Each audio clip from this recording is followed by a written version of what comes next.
안녕하세요. 김원준입니다. Some of them are so-called allies, but they're not allies on trade. 일부는 소위 동맹국이라고 불린다. 그러나 무역에선 동맹이 아니다. 트럼프 대통령이 호혜세, 그러니까 보복관세를 한국, 중국, 일본에 부과하겠다며 한 말입니다. 실제 트럼프 정부는 한국산 세탁기, 태양광 제품에 세이프가드를 이미 발동했고 철강 제품에는 53% 관세를 예고하고 있습니다. 이런 미국의 통상 압박에 문재인 대통령이 당당하고 결연하게 대응하려고 발언하자 유승민 대표는 이게 과연 동맹으로서 최선의 전략인가, 한미동맹 미래에 어떤 결과를 초래할지 심히 우려된다고 했습니다. 한마디로 한미동맹이 중요한데 통상압력을 경제적 관점에서만 보면 안 된다는 거죠. 우리 보수를 대변하는 시각이자 동시에 바로 이 지점에 우리 보수의 근본적인 착각이 있는 겁니다. GM이 한국 GM의 군산 공장 폐쇄를 결정하자 트럼프는 이를 자신의 공적으로 내세우며 기뻐했죠. 우리 실업 문제나 먹튀 논란은 그에게는 전혀 고려 사항이 아닌 겁니다. 애초부터 미국 이익을 노골적으로 챙기는 트럼프는 올해 중간선거에서 자신의 지지 기반인 철강, 자동차 산업 밀집 지역의 표심을 얻기 위해 더더욱 이런 동맹 따위 개나주란 태도로 일관하고 있습니다. 그러니까 이게 과연 동맹으로서 최선의 전략인가 하는 질문은 우리 정부가 아니라 미국이 해야 하는 겁니다. 상대는 무역에서는 동맹이 아니라는데 우리만 동맹이라며 스스로 어떤 손해를 감수할지 먼저 따지고 앉아 있는 거죠. 이런 걸 안보이시로 쓰고 노예근성이라고 읽는다. 김어준 생각이었습니다.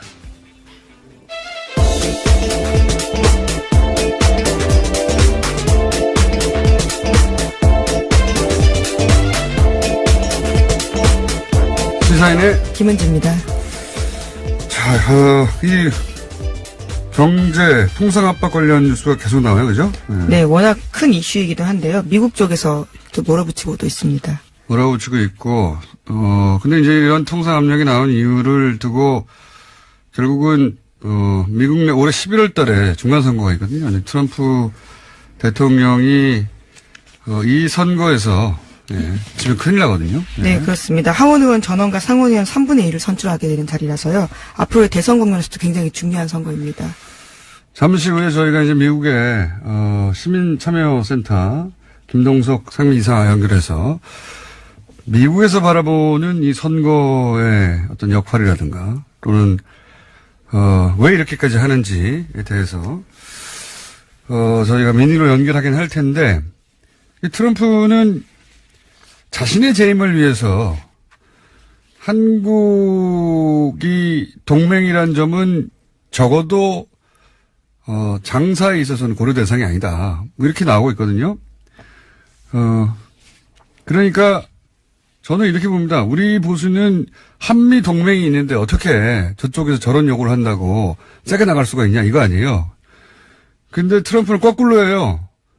한미 동맹이 필요하다는 걸 우리 보수가 여기 목을 맨다는 걸 너무 잘 아니까 어차피 세게 나가도 반발하지 못할 거다, 역이용하는 거죠. 네, 협상에선 자기 속내를 완전히 드러내지 않는 게 제일 중요한데요. 그런 식으로 아주 약한 우리 약점이라고 생각하는 거는요. 우리는 한미 동맹 때문에 저쪽에서 무리한 요구를 해도 받아줘야 된다는 식의 인식을 보수가 하는 거고, 바로 그 점을 정확하게 이용하는 거죠. 한미 동맹인데 저쪽은 뭐 자기들끼리 동맹이라고 물렁물렁하게 나올 테니까 그걸 이용해서 세게 나가자. 우리 보수는 동맹 얘기하면 역시 동맹이니까 무리하게 요구하지 말아야지 하고 트럼프가 물러서 주기라도 할 것처럼, 그럽니까? 아예 동맹 아니라는데 본인의 입으로. 유치원생들도 아니고 동네에서 서로 경쟁하는 가게들끼리도 이렇게 안 해요. 이런 태도는 형님은 우리를 그냥 드십시오, 이 이상 이하도 아무것도 아닌 거죠. 트럼프로서는 뭐 거저먹는 거죠. 아무 말도 안 했는데도. 네, 미국 내에서도 비판이 꽤 있다고 하는데요. 맨큐의 경제학으로 유명한 맨큐 하버드 교수도 이에 대해서 비판하고 있다고 합니다. 자유무역에 대해서요. 우리 보수가 흔히 뭐 냉정한 국제 현실을 바라보라느니 뭐 엄혹한 국제 정치를 바라보라니 하는데 미국 얘기가 나오면 그냥 동맹인데 어찌 미국한테 감히 싫은 소리를 하냐. 이런 태도만 몇십 년치 하니까 얼마나 장사하기 쉽습니까, 미국으로서는. 그러면서 이거를 북한 문제로 미국 심기를 불편하게 만들어서 미국이 그런다는 아주 바보 같은 노예근성 논리를 연결을 해요. 뭐 그러면서 이제 정부가 무능하다고 말하고 싶은 거겠죠. 이런 게 노예근성입니다. 자, 이거 잠시 후에 또 한번 짚어보기로 하고요. 첫 번째 뉴스는 뭔가요? 네, 삼성의 다스 소송비 대납 관련한 새로운 소식이 또 나왔습니다. 오늘 아침 중앙일보 보도인데요. 이명박 전 대통령이 2009년 초 청와대에서 당시 미국 대형 로펌 에이킨건프 소속 김석환 변호사를 여러 차례 만난 정황이 포착됐다고 합니다. 김백준 전 청와대 총무기획관의 진술이라고 하는데요. 검찰은 현재 이 경위에 대해서 집중 수사 중이라고 합니다. 이 대납에 관해서는 굉장히 재밌습니다. 이 사건 자체가. 네, 심지어 청와대에서까지 만났다라는 건데요. 소송하기 직전에요. 네, 두 가지는 삼성이 이런 거래만 했겠느냐 하는 측면에서 대단히 흥미롭고 추가 수사가 이루어지는 추가 수사의 이제 출발점이다. 그러니까 박근혜 정부 하에서의 삼성과의 거래 말고 이명박 정부 하에서의 삼성과의 거래는 뭐가 있었나 이런 걸 따져보는 출발점이 되는 점에서도 흥미롭지만 또 하나는 이명박 연구가로서 완벽한 사례다. 완벽한 이그젬플. 네. 보세요. 다스하고는 전혀 무관하다고 했잖아요. 대통령이. 지금까지도 계속 그렇게 주장하고 근데 있습니다. 다스하고 무관한데 이 변호사를 청와대에 불러서 왜 만납니까? 그것도 말이 안 되죠. 그리고 처음에 에이킨 건프, 미국의 로펌이 무료 변론을 미끼로 먼저 접근해서 사기를 쳤다는 거잖아요. 네, 계속 그렇게 또 주장하고 있죠. 그런데 이제 완전히 거꾸로 김백준 씨는 이명박 전 대통령이 먼저 삼성에 요구했다는 거 아닙니까? 이거 좀 대신해달라고. 그것도 완전히, 말을 뒤집는 거고요. 그리고 무료 변론이었다고 했는데 남은 돈을 받아오라고 했다는 거잖아요. 무료 변론인데 남은 돈이 어디 있습니까? 애초부터 무료 변론이 아니라 삼성이 대답했다는 걸 알고 있었다는 거고. 정말 하이라이트는 이 대목부터입니다. 근데 돈이 남았어요. 돈이 나왔는데 받아오는 과정이 아주 이명박적이다. 이명박 연구가로서 이런 완벽한 샘플이 여기서 구체적으로 드러나주다니. 그러니까 돈이 남은 거를 알고 김백준 씨를 삼성 이학수 부회장에 보냅니다. 이명박 대통령이. 그 돈 받아오라고. 여기서부터 웃깁니다. 생각해보세요.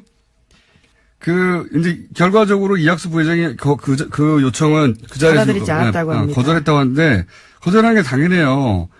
삼성전자 대통령 조 단위를 다루는 사람들이에요. 근데 그 몇 억이 남았어. 그때 대통령이 삼성전자 부회장한테 가가지고 그 몇 억 좀 달라고 하라고. 이런 말 안 나오는 법이에요. 예? 이런 말 안 나오는 법인데 그렇게 했어요. 근데 이제 이학수 부장이 본인이 직접 그런 말 한다는 게 너무 폼이 안 나잖아요. 다 재임 기간에 있었던 일입니다. 현직 대통령이요. 이러한 일들 벌였다라는 건데요. 삼성전자 부회장한테 삼성그룹 예. 너무 삼성전자 부회장이 예를 들어서 에이킨건프한테 야, 몇 억 남지 그거 줘. 이거 어떻게 말합니까? 그래서 거절을 하자 대통령이 이번에는 김백준 씨한테 미국에 직접 가서 받아오라고 했다는 거 아닙니까? 공직자를 직접 미국까지 가서요. 돈을 받아오라고 시켰다고 그 몇 억을 직접 받아오라고. 야, 이 돈에 대한 순수한 애착과 열정. 저는 스피릿이라고 부릅니다. 저는 스피릿. 응? 마니 스피릿. 하지만 김 전 기획관은 가진 않았다라고 진술하고 있는데요. 시켰다는 사실에 대해서 명백하게 진술하고 있습니다. 시켰으니까 다른 사람을 보냈고 다른 루트로 했겠죠. 여기 스피릿입니다. 공짜로 다 해줬는데 좀 남았어요. 예. 그거 미국 가서 일단 삼성전자 부회장 가서 그거 받아오라고 그래. 야, 이 말 안 떨어지는 법이거든요. 돈에 관해서는 대단한 스피릿입니다. 이것은. 예, 애초에 남겨먹기로 했을 수도 있을 것 같은데요. 구두 약속을 해서요. 다스 쪽에 남는 돈 달라고 이야기를 초기부터 했다라고 합니다. 그러니까 그게 다 떠나서 남의 돈으로 재판하고 나서 그죠? 그리고 나서 남았는데 그걸 또 그 전자의 부회장 예산이 뭡니까? 매출 조단위 우리 대통령도 마찬가지잖아요. 국가 예산을 다루는 그런 사람들의 입이 안 떨어질 만한 액수예요. 그거 3천억 남았는데 줘. 이것도 아니잖아요. 근데 그거를 거기 보내고 또 미국 가서 받아오라고. 대단히 이명박적인 사례로, 네, 나 후세, 사과를 연구할 때 반드시 거론될 사건이라고 봅니다. 네. 슈퍼 그레이시입니다. 더블 슈퍼다. 이 정도는 보통 사람이 생각해낼 수 없는 거, 이 집착과 스피릿은. 자, 다음 순요. 네, 소위 도곡동 땅 매각 대금 중에서 40여억 원이 이명박 전 대통령 노년동 사저 증축 비용에 들어갔다고요. 한국일보와 JTBC가 보도했습니다. 이러한 정황을 검찰이 포착해서 수사 중이라고 하는데요. 과거에 이명박 전 대통령은 누군가에게 빌린 돈으로 사저를 증축했다라고 밝힌 바가 있습니다. 하지만 구체적인 내용들은 밝히기 어렵다라고 주장했는데요. 이에 대해서 이명박 전 대통령의 조카 이동영 다스 부사장과 이명박 전 대통령의 재산관리인 이병모 청계재단 사무국장의 진술이 나왔습니다. 도곡동 땅 판 돈이라는 거죠. 예. 그러니까, 도곡동 땅의 주인이 이명박 전 대통령이라는 또 다른 정황인 거죠, 이게. 예. 근데 이제 그때는 누군가에게 빌린 돈이라고 말을 했던 거죠. 예, 둘러댔던 거죠. 예. 도곡동 땅을 판 돈이라고 하면 당시 기준으로는 김재정, 이상은 씨의 재산인 건데, 그러면 처남이나 형한테 돈 빌렸다고 하면 되는데, 그렇게 안 했거든요. 예. 그렇게 했다가는 결국은 도곡동 땅 얘기가 다시 나올 테니까, 예. 그때는 뭐, 누군가한테 빌린 돈이라 사정이 있어서 밝히기가 어렵다고 했는데, 사정은 자기 땅이었던 겁니다. 자, 다음 뉴스는요? 네, 이명박 전 대통령이 국정원 특수활동비 2억 원을 추가로 받은 의혹도 나왔는데요. 채널A 보도입니다. 이명박 전 대통령은 지난 2008년에 김백준 전 총무기획관을 불러서 2억 원이 담긴 가방을 건넨 정황을 검찰이 포착했다라고 하는데요. 이명박 전 대통령은 당시에 박재환 정무수석에게 전달하라고 지시했다고 합니다. 이런 뉴스를 보면 지금까지 나온 특활비가 전부겠는가. 이제 이거 말고도 김인중 씨가 김인옥 여사에게 준 특활비 있지 않습니까? 예, 달러로 환전했다라고 알려져 있는데요. 무슨 쇼핑 비용으로 쓰였네 어쩌네 이런 말들이 있었던 지금 쑥 들어가 있는 뉴스인데 그거는 김백준 씨가 전혀 모르는 루트였거든요. 그러니까 김인옥 씨가 그런 말을 했잖아요. 본인만 한다고 대통령. 오른손이 하시는 일을 왼손이 모르시게 많이 하셨기 때문에 특활비는 이거 이상, 더 나을 거다, 수사하면. 네, 수사가 진행될수록 점점 금액이 늘어나고 있습니다. 애초에 기소될 때만 하더라도 15억 5천만 원이었는데, 현재 또 17억 원 5천만 원으로 늘어났거든요. 계속해서 늘 것으로 보입니다. 알겠습니다. 자, 다음 뉴스는요? 네, 이명박 전 대통령, 죄송합니다. 하도 이명박 전 대통령이 말만 하다 보니. 다시 한번 해봐 주세요. 네, 이명박 전 대통령이요. 그제 어제. 아까 어떻게 했죠? 예, 다시 할 수 없을 정도로 놀라운 발음인데요. 죄송합니다. 자. 예. 다시 해주세요. 네, 정신 차리고요. 예. 이명박 전 대통령이 그제야 어제 이틀 연속으로 집무실에 나와서 대책회의 했다라고 합니다. 그러면서 바로 검찰이 구속영장 청구하면 어떻게 해야 될지에 대해서 논의했다라고 하는데요. 선제적으로 자진 출두하면 어떨지에 대해서까지 이야기가 나왔다라고 합니다. 이런 논의는 다 쓸데없어요. 측근들이 몰라요. 내용을. 측근들이 하는 말들이 전해지는 걸 보면 이게 이제 소위 측근들이라는 분들이 이제 기자들이 무슨 얘기 했냐고 물어보면 한두 마디씩 하고 이런 거 모아가지고 이제 보도하는 거잖아요. 그렇게 나오는 내용들을 보면, 이게 모르는구나, 아무것도. 지금, 검찰발 소식 혹은 검찰청 출입 기자들이 내는 뉴스들과 여기 측근들이 내는 반응들은 하늘과 땅처럼 멀리 떨어져 있습니다. 여기서는 이미, 이학수 부장, 전 부회장한테 가가지고, 그걸 돈 남은 거 받아와. 이런 얘기 나오고 있는데, 여기서는 그 돈은 상관없는 돈이다. 검찰 다음 패를 보고 갑자기 출두하자, 이런 전략들. 사정을 모르고 하는 소리거든요. 이거 예전에 박지원 대표가 구세해서 굉장히 크게 성공했던 전략이에요. 검찰이 계속 소환하고 있는데, 언제, 가겠다 말 안 하고, 갑자기 아침에 가버렸어요. 깜짝 출석을 한 거죠. 그러니까 검찰이 소환을 한다고 하면서 안 올 거라고 생각하고 방심하는 틈 사이에 아침에 그냥 가버렸거든요. 그러니까 오기는 왔어요. 가라고 할 수는 없잖아요. 본인들이 불렀으니까. 그럼 준비가 돼 있어야 될 거 아닙니까? 준비가 안 돼 있어가지고 결국은 제대로 조사 못하고 보내버렸어요. 그래서 박지원 전 대표의 대승으로 끝난 사건이 있습니다. 과거에. 근데 이번에는 그게 안 통하는 게 워낙 오랫동안 탄탄하게 검찰이 준비해 왔어요. 그러니까 다 말도 안 되는 소리입니다, 이거. 예. 네, 뭐 어림없다. 구체적인 좀 더 내용이 나왔다고 하는데요. 이에 대해서 삼성 대납 관련해서는요. 미국 정부 대상으로 로비한 프로젝트 수행의 관계이기 때문에 거기에 들어간 돈이다라는 주장도 나왔다고 합니다. 이게 소송 대행비가 아니라는 거죠. 예. 어쨌든 이 대응은 측근 취재할 필요가 별로 없다. 자, 하나만 더 하죠. GM 얘기가 어제 또 나왔으니까. 예? 네, GM이 어제 한국 공장의 연간 생산량을 50만 대 수준으로 유지하겠다라고 밝혔는데요. 국회에 찾아가서 밝힌 이야기입니다. 그러면서 신차 2종의 배정 계획도 밝혔는데 신제품이 만들어진다면 부평 공장과 창원 공장에 신제품 투입될 가능성이 높다라고 합니다. 이건 말이죠. GM의 철저한 양손에 떡 다 주고 싶은 전략이에요. 이게 지금 일단 군산공장을 폐쇄한다 무조건. 이거 결정한 그걸 거예요. 제약인 했습니다. 네. 어제도요. 했어요. 근데 미국에서는 지금 공장을 GM이 3천억짜리 투자합니다. 여기는 그러니까 여기는 다 거기다 지어요. 예. 그리고 한국엔 돈 달라는 거 아닙니까? 우리가 정부 계속 지원을 이끌어내려고 네. 하는 건데요. 그러니까 여기는 폐쇄한다고 하면서 협박을 하면서 안 그러면 떠난다. 여기만 닫는 게 아니라 미국에는 돈이 없는 게 아니에요. 미국에는 공장을 지어요. 그리고 이제 돈을 만약에 받는다. 그럼 미국의 폐쇄에서 옮기는 이 공장 투자 관련해서 트럼프 대통령으로부터 지원을 엄청 끌어내겠죠. 예. 세제 혜택이라든가. 그리고 한국에서 돈을 또 받는다. 돈을 받아서 좀 이따 저는 철수할 거라고 봅니다. 한 2년 있다가. 예. 다른 나라에서도 그랬거든요. 그러니까 최대한 양쪽으로부터 돈을 끌어내는 양손의 떡 전략이다. GM이. 아주 얄밉죠. 우리 입장에서 보면. 자, 여기서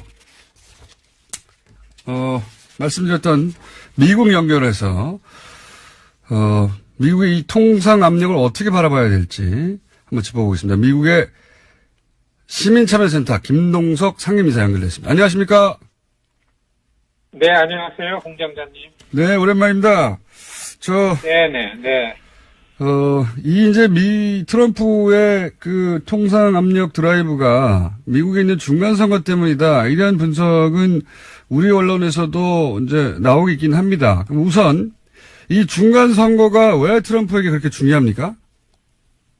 아시겠지만은 트럼프 대통령 될 때에 사실 공화당 후보였지만은 공화당의 힘으로, 공화당의 정책으로 대통령이 된 게 아니거든요. 그건 뭐 모든 사람들이 그렇죠. 그렇게 보고 있고 그렇기 때문에요. 그러니까 트럼프가 대통령에 들어오자마자 목표는 재선이었고요. 그리고서 1년 동안 지났지만 트럼프 한 번도 대통령답게 하지 않았습니다. 후보가처럼 그 백악관에 있었고 또 공화당이 자기 당이 아니기 때문에 당을 장악해야만 된다라는 걸 알았죠. 그래서 사실 트럼프는 재선을 위해서는 올해 있는 중간선거를 반드시 이겨야 되는데 그 이전에 공화당 내에 자기 사람으로 당선을 상하원을 시켜야 되는 게 아주 굉장히 중요합니다. 그렇기 때문에 이 중간선거를 치르기 위해서 트럼프는 모든 거를 지금 궁리를 하고 있다. 이렇게 보는 게 맞습니다. 그러니까 지금 트럼프 머리에는 본인이 재선이 돼야 되고 그리고 재선이 되기 위해서는 본인의 사람으로 이번 중간선거에 내세워서 당선을 시켜야 되고 그러지 않으면 공화당이 자신의 당이 사실상 아니어서 어떤 일도 제대로 할 수 없었던 이 국면을 돌파할 수도 없다. 여기에 지금 몰두해 있군요. 말하자면. 그렇습니다. 트럼프 대통령 백악관에서 절반 이상의 시간을 지금 전국의 자기 사람 후보를 면담하고 면접하는 것을 한다. 그렇군요. 이런 얘기가 나오고 있습니다. 그렇군요. 그러니까 몇 월까지 지금 공화당의 그 연방 지역구 후보들을 결정해야 되죠? 지금 그 공화당 트럼프 대책반에서는 6월. 올해 6월까지 치러지는 공화당 각 지역 예비 선거전이 중요하다. 아하. 그래서 6월 전까지 이런 후보들을 면접을 다 끝낸다. 이런 일입니다. 그렇군요. 하원 의원 전원이 바뀌는 거죠? 이번 선거를 통해서. 그렇죠. 하원 2년 임기 하원 전원이고 상원도 3분의 1이 바뀌고 그리고 또 재선을 위해서는 굉장히 중요한 플로리다, 오하이오, 펜실베니아 주지사 선거가 있습니다. 트럼프한테는 굉장히 중요하죠. 그러면은 그 백악관 차원에서 이런 선거 대책반이 뿌려져 있습니까? 지난 11월 말 지난해 진작부터. 선거 치르고 나서 정치 전략국 뭐 이런 선거 캠페인인 걸 국으로 만들었습니다. 빌 스테피언이라는 아주 영악스러운 그 캠페인 전문가를 국장으로 임명해서 일주일에 한 번씩 대통령이 이 사람하고 독대를 하면서 보고를 받습니다. 그렇군요. 지난 11월에 이미 만들어졌고, 그리고 올해 6월까지는 공화당 후보로 자기 사람이 예비 선거에서 이기도록 만들어야 되고, 그래서 매주 독대에 가면 이 대책반을 굴리고 있다. 뭐 이런 상황이군요. 이런 건 제대로 보도가 안 돼서 저희가 잘 몰랐는데, 근데 만약에 트럼프가 이 중간 선거가 자기 뜻대로 안 됐다. 그러면 어떻게 되길래 이렇게까지 신경을 쓰고 있는 겁니까? 이게 중요한데요. 만일에 지난 트럼프 집권하자마자 뉴스에 탄핵이란 얘기가 많이 나왔었습니다. 그렇죠. 예. 이게 가능하려면 야당이 상하원 다수당이 돼야 됩니다. 한국은 탄핵의 결정을 헌법재판소가 하지만 예. 미국은 의회에서 하게 됩니다. 그렇죠. 하원에서 통과되면 상원에서 결정을 하는데 이게 야당이 아니라 여당이 다 다수당이기 때문에 만일에 민주당인 야당이 다수당이었으면 이거를 결행하는 시작을 했을 겁니다. 그래서 민주당도 가능하지 않기 때문에 얘기를 안 했으니까 중간 선거에서 다수당의 지위를 뺏기면 트럼프는 정치 생명의 절대절명의 위기가 오죠. 이래서 그 다수당을 유지하는 거는 트럼프에게서는 굉장히 중요하다 이렇게 보여지죠. 재임 가기도 전에 재임 이야기를 하기도 이전에 탄핵을 당할 수도 있는 의회 구성이 되기 때문에 그렇게 되면 이제 아무것도 못하게 되겠죠 제대로. 그렇습니다. 트럼프 탄핵 요건은 야당이 다수당이 되면 이만하면 충분하다고 보는 게 전문가들 견해입니다. 그리고 뭐 최근에 뭐 러시아 스캔들이라든가 이런 것도 이제 막기가 어려워지겠죠 당연히. 그렇습니다. 네. 그래서 이제 트럼프가 본인을 당선시켜 준 지지층 뭐 러스트벨트라고 하는 몰락한 과거의 산업지대 그 지대 자동차하고 철강 뭐 산업 지역이죠. 그 지역의 유권자들을 바라보며 이렇게 통상 압력, 철강 갑자기 관세 높이고 이런 전략을 펼치는 거다. 이런 분석이 그러면 결국은 중간 선거용이다. 이렇게 보는 게 맞는 거네요. 그렇습니다. 그 러스트벨트의 백인 노동자 저소득층들 예. 상식적으로 보면 민주당 지지자들 같지만은 지난 선거를 통해서 절대 그렇지 않다라는 거를 트럼프가 본 거죠. 예. 펜실베니아, 오하이오, 미시건, 위스콘신, 일리노이, 인디애나, 아이오와 이런 지역들은 아주 명확합니다. 철강과 자동차 공업 지역, 여기에 어려워진 백인 노동자들, 이게 지난 1년 동안 자기가 하는 정치에 대해서 점점 확대되고 공고화됐다라는 거를 알게 됐습니다. 트럼프가요.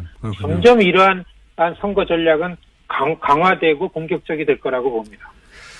이게 이제 그렇게 연결하면 딱 들어맞네요. 그러니까 GM이 공장을 폐쇄하고 미국으로 돌아가려고 하는 것도 뭐 트럼프 정부에서 이거 봐라 GM도 돌아왔다라고 하면서 이제 GM 쪽에다가 아마 무슨 큰 혜택을 약속하거나 그런 게 있었을 법하고 그리고 철강에 이렇게 크게 관세를 우리한테 부여하겠다고 하는 것도 높게 동맹 아니다. 장사하는 동맹 아니다라고 말까지 하면서 하는 거 보면 결국 딱 이 지역을 노리고 지금 나오는 통상 압력이네요. 그죠? 그렇습니다. 일반적으로 동맹이라고 하면은 한국 쪽에서 볼 때는 안보라는 걸 떠올리고 동맹인데 예.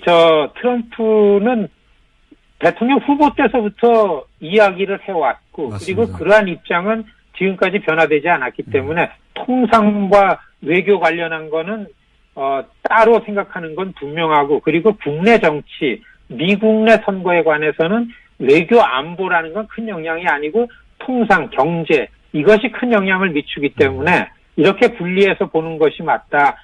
이렇게 생각이 되죠. 미국인들에게는 사실은 뭐 먹고 사는 문제니까요. 통상 외교 이런 통상 무역 이런 얘기가 미국인들에게는 그래서 우리 동네가 잘 먹고 잘 살수 있냐 아니냐의 문제니까 국내 문제다 이렇게 말씀하시는 건데 근데 이제 한국 언론에서는 이게 이제 북한 핵 위협이 있고, 그리고 우리가 소위 동맹국가인데, 미국이 이렇게 요구한다고 해서 그 뜻을 거슬리면 안 된다. 혹은 우리가 미국 심기를 건드렸기 때문에 미국이 이렇게 통상 압력을 가하는 거다. 이런 식으로 이제 보수 언론들이 그렇게 합니다. 그렇게 해석하거든요. 이 해석들은 어떻게 보십니까? 저는 좀 다르게 보는데요. 그 트럼프가 통상 문제에 있어서 한국, 일본, 중국을 공격하고 그런 측면에서는 절대 관용이 없다. 미국 이익을 추구하겠다라는 거는 2년 전 처음부터 지금까지 변화된 게 없습니다. 갑작스러운 일이 아니기 때문에 최근에 올림픽이나 이런 분위기 속에서 남북 간의 문제 때문에 이런 것 같지는 않고요. 더구나 그렇다 그러면은 그래도 가장 중요한 거는 정상 간의 신뢰 속에서 갖는 관계인데 안보 측면에서 한국과 미국 정상 간의 관계에는 별 변화가 없고 문재인 대통령이 북한과의 대화한다라는 거를 본인이 좀 하는 걸 미국에게 양해 구한 거에 관해서 약속은 트럼프 대통령이 계속 지키고 있어 보여지는 게 맞다고 봅니다. 한마디로 이제 이게 미국 유권자 입장에서 이제 트럼프의 행동을 봐야 그게 이해가 되는데, 우리 보수는 이제 국내 정치적 상황에서만 이 사안을 봐서 그렇게 해석하는 거다. 이렇게 요약하면 되겠네요. 그렇습니다. 미국의 권력 흐름은 미국의 눈으로, 미국의 시민, 유권자 눈으로 보는 것이 정확하게 보고 전망할 수 있다. 이거를 좀 주장하고 싶습니다. 알겠습니다. 오늘 말씀 감사합니다. 네, 안녕히 계십시오. 네, 지금까지 미국 시민참여센터의 김동석 상임 이사였습니다. 자, 김은지 기자도 안녕. 네, 감사합니다. 김은지였습니다.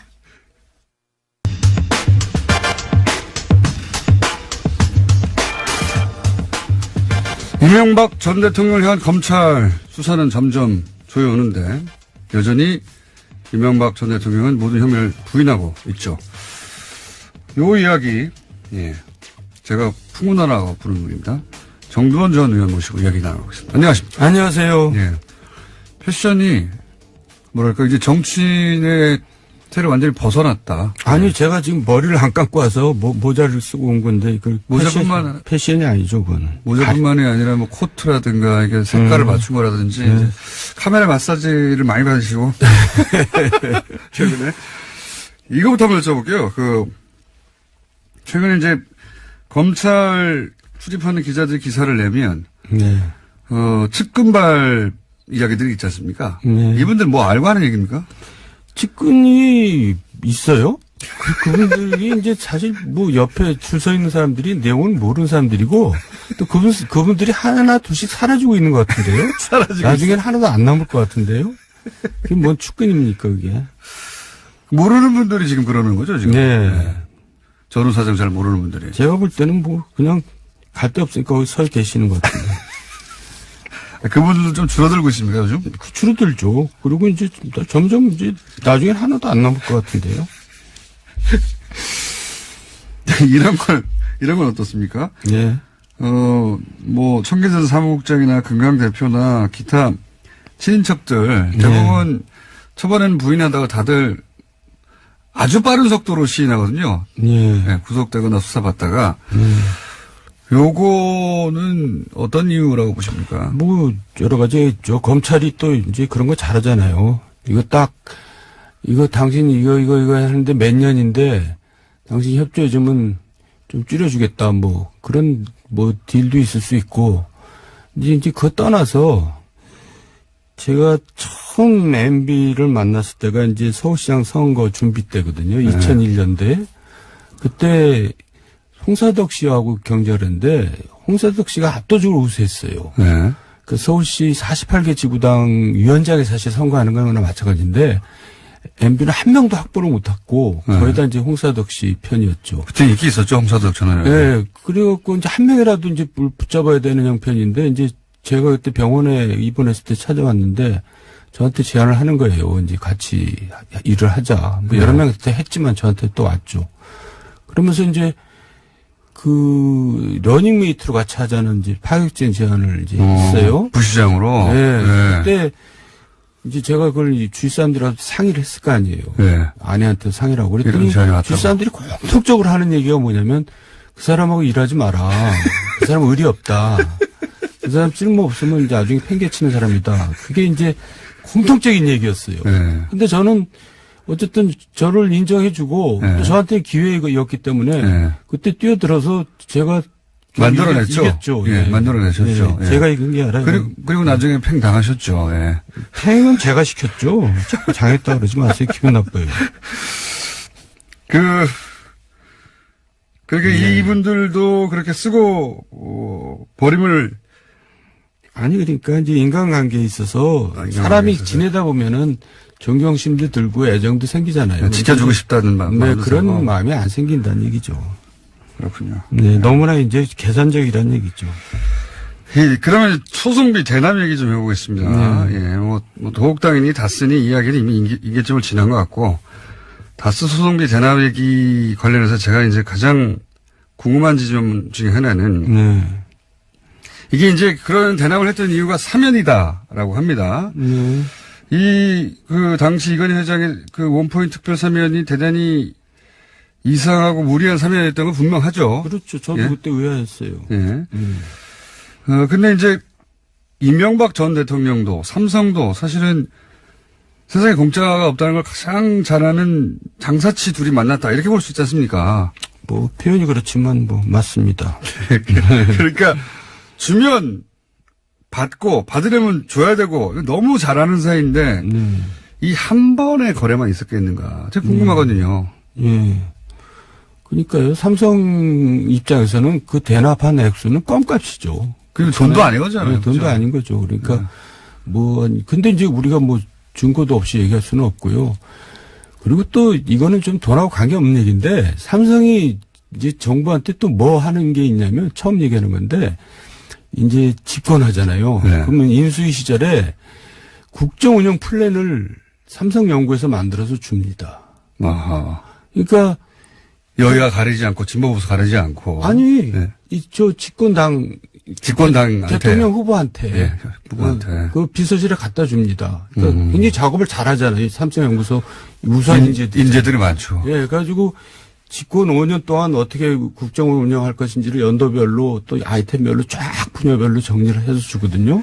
지금 대통령 후보 측 혹은 뭐 대통령 당선인 측에서는 이제 인수위 꾸리는데 거기는 네. 이미 진작부터 준비되어 있던. 근데 플랜이야. 사실 그런 준비가 잘 안 돼 있어요. 솔직히 말해서. 정치권에서는 오히려. 네, 우리가 이제 그거 준비한다고 했는데 그 MB 때도 그 선거 치느라고 정신이 없으니까 그렇죠. 그런 데 관심이 없어요. 그 허업직업 당선돼서 이제 허업직업 뭐 그런 거 이제 준비하는데 삼성에서 쫙 멋있게 만들어다 주니까 일단 그게 참고가 당연히 되죠. 근데 그 내용이 삼성한테 불리한 내용은 없을 거 아니에요. 근데 그게 내가 볼 때는 MB 때만 아니라 뭐 이전 정권에도 다 그렇게 오랫동안 해왔던 거겠죠. 그걸 그렇죠. 받아들이냐 아니냐의 문제죠. 네, 근데 하여간 그런 식의 일도 하니까 뭐 또 삼성이 뭐 여러 가지 일을 하겠죠. 그리고 이제 그 어떤 정권에 실세가 있으면 실세 관리를 하고 그러죠. 근데 왜 저는 관리를 안 했는지 모르겠어요. 서운해요. 관리해봐야. 관리가 도움이 안 되는 인간이다. 어디로 튈지 모른다. 이 사면 말고도 이건 사면 4개월 뒤에 금융지주법 개정안이 통과가 됐어요. 이게 뭐냐면 이제 내용상으로 따지면 삼성생명 같은 금융회사가 삼성전자 같은 비금융회사를 거느릴 수 있도록 하는 사실은 삼성을 위한 법안이라고 그때도 말들이 많았고 당시도 의원님이 그때는 여의도 계실 때니까 뭐 들은 얘기 좀 있으실 거 아닙니까, 그죠?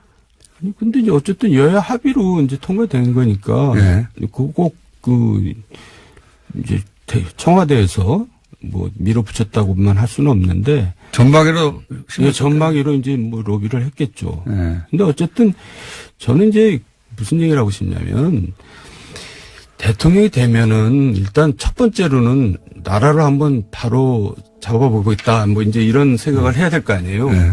근데 그런 생각도 물론 없지는 않겠지만은 이제 여러 가지 이권에 대한 관심들이 많아진 것 같아요. 제가 이제 옆에서 보니까. 네? 우리 각각가 또 그쪽에. 그래서 제가 표현을 이거는 정권을 잡은 게 아니라 이권을 잡은 게 아니냐 그런 표현을 처음 썼는데. 저거 비슷한 표현을 하셨는데 저는 국가를 수입 모드로 삼다고 그랬는데. 네, 그거 같은 얘기죠. 네. 근데 어쨌든 본인들이 돈이 많은 분들이잖아요. 그러니까 기업의 신세 안 지고 본인 돈 쓰면은 정말 국정 운영을 무시무시하게 할 수 있어요. 그렇지. 아무 눈치도 안 보고. 예, 진짜 이제 막 마음대로 칼을 휘둘릴 수가 있죠. 개혁하고 나라 네. 똑바로 잡을 수가 있죠. 근데 저 같으면 그렇게 할 텐데, 그쵸? 그 돈 언제 다 씁니까? 어차피 있는 돈만으로도 다 못 쓰실 텐데 말이죠. 근데 그분들은 절대 본전은 손을 안 대요. 본전은 손을 안 대요. 근데 그거는 이제 사실 우리 아버지 세대의 이제 어떤 공통적인 특징이기도 해요. 우리 부모님들도 돈이 신앙이었거든요. 근데 이분들도 그렇게 돈이 많으면서도 그래서 대통령까지 갔잖아요, 이제. 더 이상 갈 데도 없는데. 예, 근데 본전은 절대 손 안 대고 하여간 거기다가 이제 얹히죠, 항상. 그러니까요. 근데 대통령이 월급 말고 얹힐 방법이 사실은 없어야 하는데 다른 방법이 있었던가 봐요. 하여간 뭐 기회만 있으면. 기회만 있으면. 아시는 기회 중 하나만 알려주고. 아니, 그 저는 이제 대통령에 대해서는 멀리 있었으니까 알 수가 없고. 예. 지난번에 주변에 있는 이제 사람들도 다른 데서 얘기했지만은 이분들이 대선 끝나고 이제 한참 지나서 그때 추석 무렵에 이제 당선 축하금을 뒤늦게 받는 이제 흔적들이 있어요. 의원님이 저렇게 불만이 많은 건, 당선 축하금을 내가 그때 안 챙겨줬구나. 이렇게 생각하는 사람들이 있었던 거죠. 아니, 그 직접 그렇게 저한테 얘기를 했죠. 실제로? 예. 네. 그때 내가 못 챙겨줘서 미안해. 이렇게. 아니, 그런 직접적인 표현은 아니고, 어쨌든, 이제 집권해서 촛불 시인이 이렇게 여러 가지 어려움을 겪었던 것은 MB를 도와줬던 사람들이 이제 적극적으로 방어에 나섰어야 되는데, 이제 그걸 무마를 이렇게 축하금을 돈을 안 줘서 그랬다고 생각해요. 뭐 이제 그런 얘기 쉽게 말해서 그걸 이제 다 응보를 해줬어요. 얼마 그때 들어있던가요? 그러더니 가는데 뭐 차에다 뭐 실었다 그래서 뭐 사각개짝 실은 줄 알았더니 돈을 실었더라고요. 근데 액수는 얘기가 하긴 뭐하고. 아니 세보셨을 거 아닙니까? 네? 그래도죠. 아니, 이걸 안 받더라도 나를 얼마로 치느냐 궁금해서라도. 그 돈을 세볼 필요 없잖아요. 묶음이니까. 덩어리에 몇 개였어요? 덩어리가 뭐 몇 1억짜리 한 10개 됐나요? 아이, 그 정도는 아니고요. 그 정도. 5개? 근데 그 당시에 이제. 3개? 그 당시에 여러 기업인들한테 저한테 전화가 왔는데 이제 부르는다는 거예요. 그분들이. 저녁 먹자고. 근데 왜 그러지? 그래서 내가 그걸 어떻게 하냐. 자기가 이제 궁금한 거예요. 근데 그런 전화들이 많이 왔었어요. 기업인들 쪽에서. 네. 만나러 간다고 전화가 많이 왔었고 또 신한은행에서 이제 그때 무슨 3억 또 사건이 있었는데 그 내용은 아마 아실 거예요. 김호준 씨도. 예. 근데 그거 검찰에 수사하다 말아버렸잖아요. 그러니까요. 예. 요런 거 어떻습니까? 이건희 회장 4조 원대 차명재산이 삼성 비자금 사건 때 나왔어요. 이거 근데 과징금을 안 냈어요. 금융당국이 부과를 안 했어요. 그때 과징을 했으면 거의 2조 대 가까이 과징이 가능한데 이것도 명백한 삼성 특혜인데 혹시 뭐 좀 아시는 거 있습니까? 제가 한 건 없고요. 이쪽 분야는 모르시나요? 예, 모르고. 하여간 이상하다고 생각을 많이 했죠. 그 당시에는. 요거 말고 또 요거 삼성하고의 관계가 이상하네 했던 기억나시는 사건 없으십니까? 그러니까 이제 이상하다기보다도요.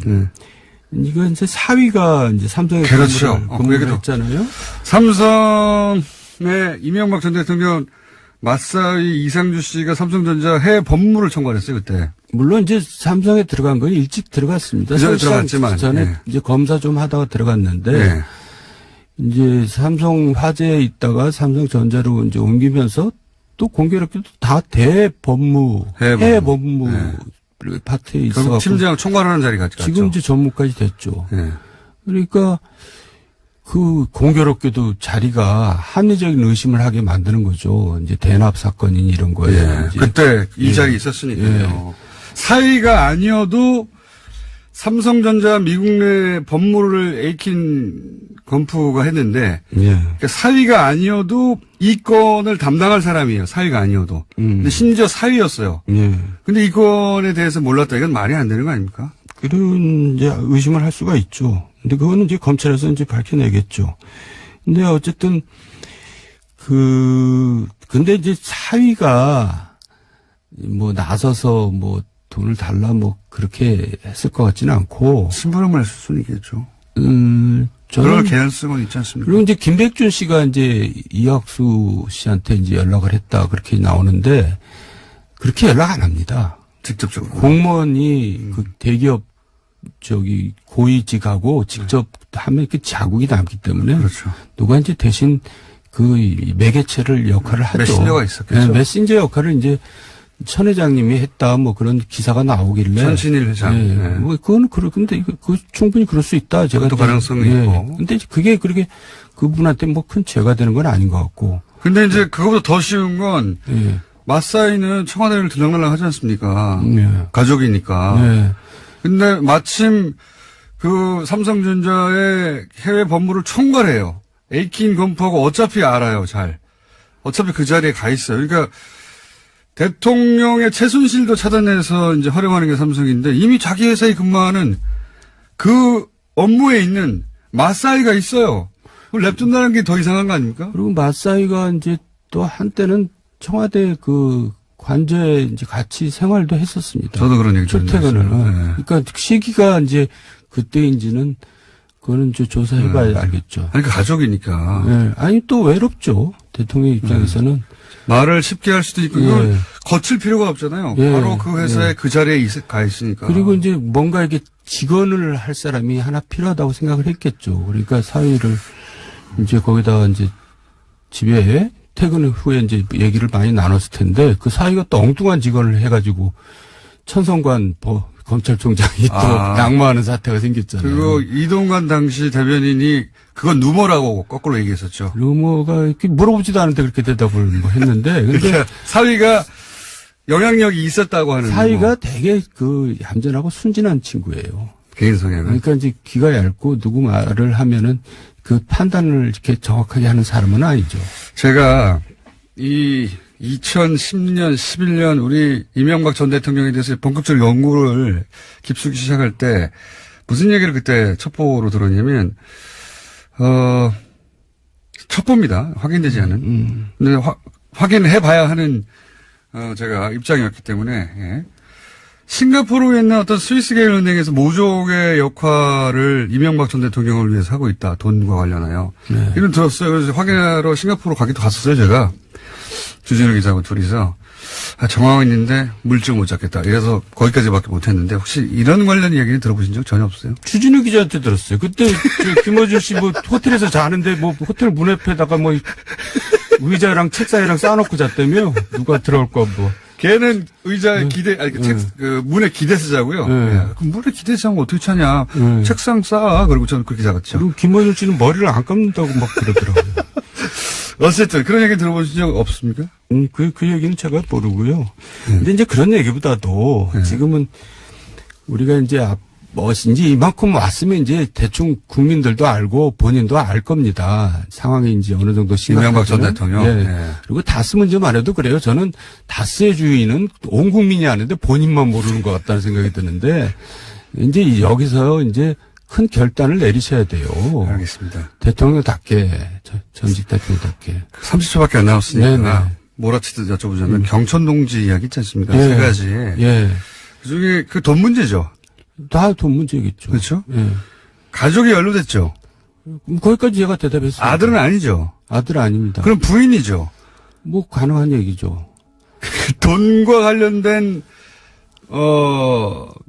부인이 돈과 관련된 일로 선거 결과가 바뀔 수도 있었다고 하셨으니까 그러면 돈으로 선거에 개입한 부인이 사건입니까? 뭐 거기까지 하겠습니다. 시간 됐습니다. 이걸로 정리하겠습니다. 정도가 노래됐습니다.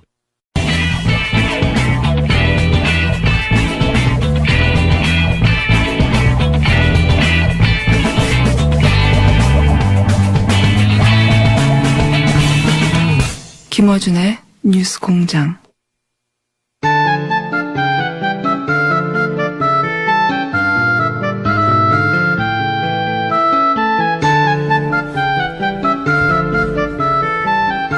최고 인기 코너 노래가전 정의당 노회찬 원내대표 나오셨습니다. 안녕하십니까? 안녕하십니까?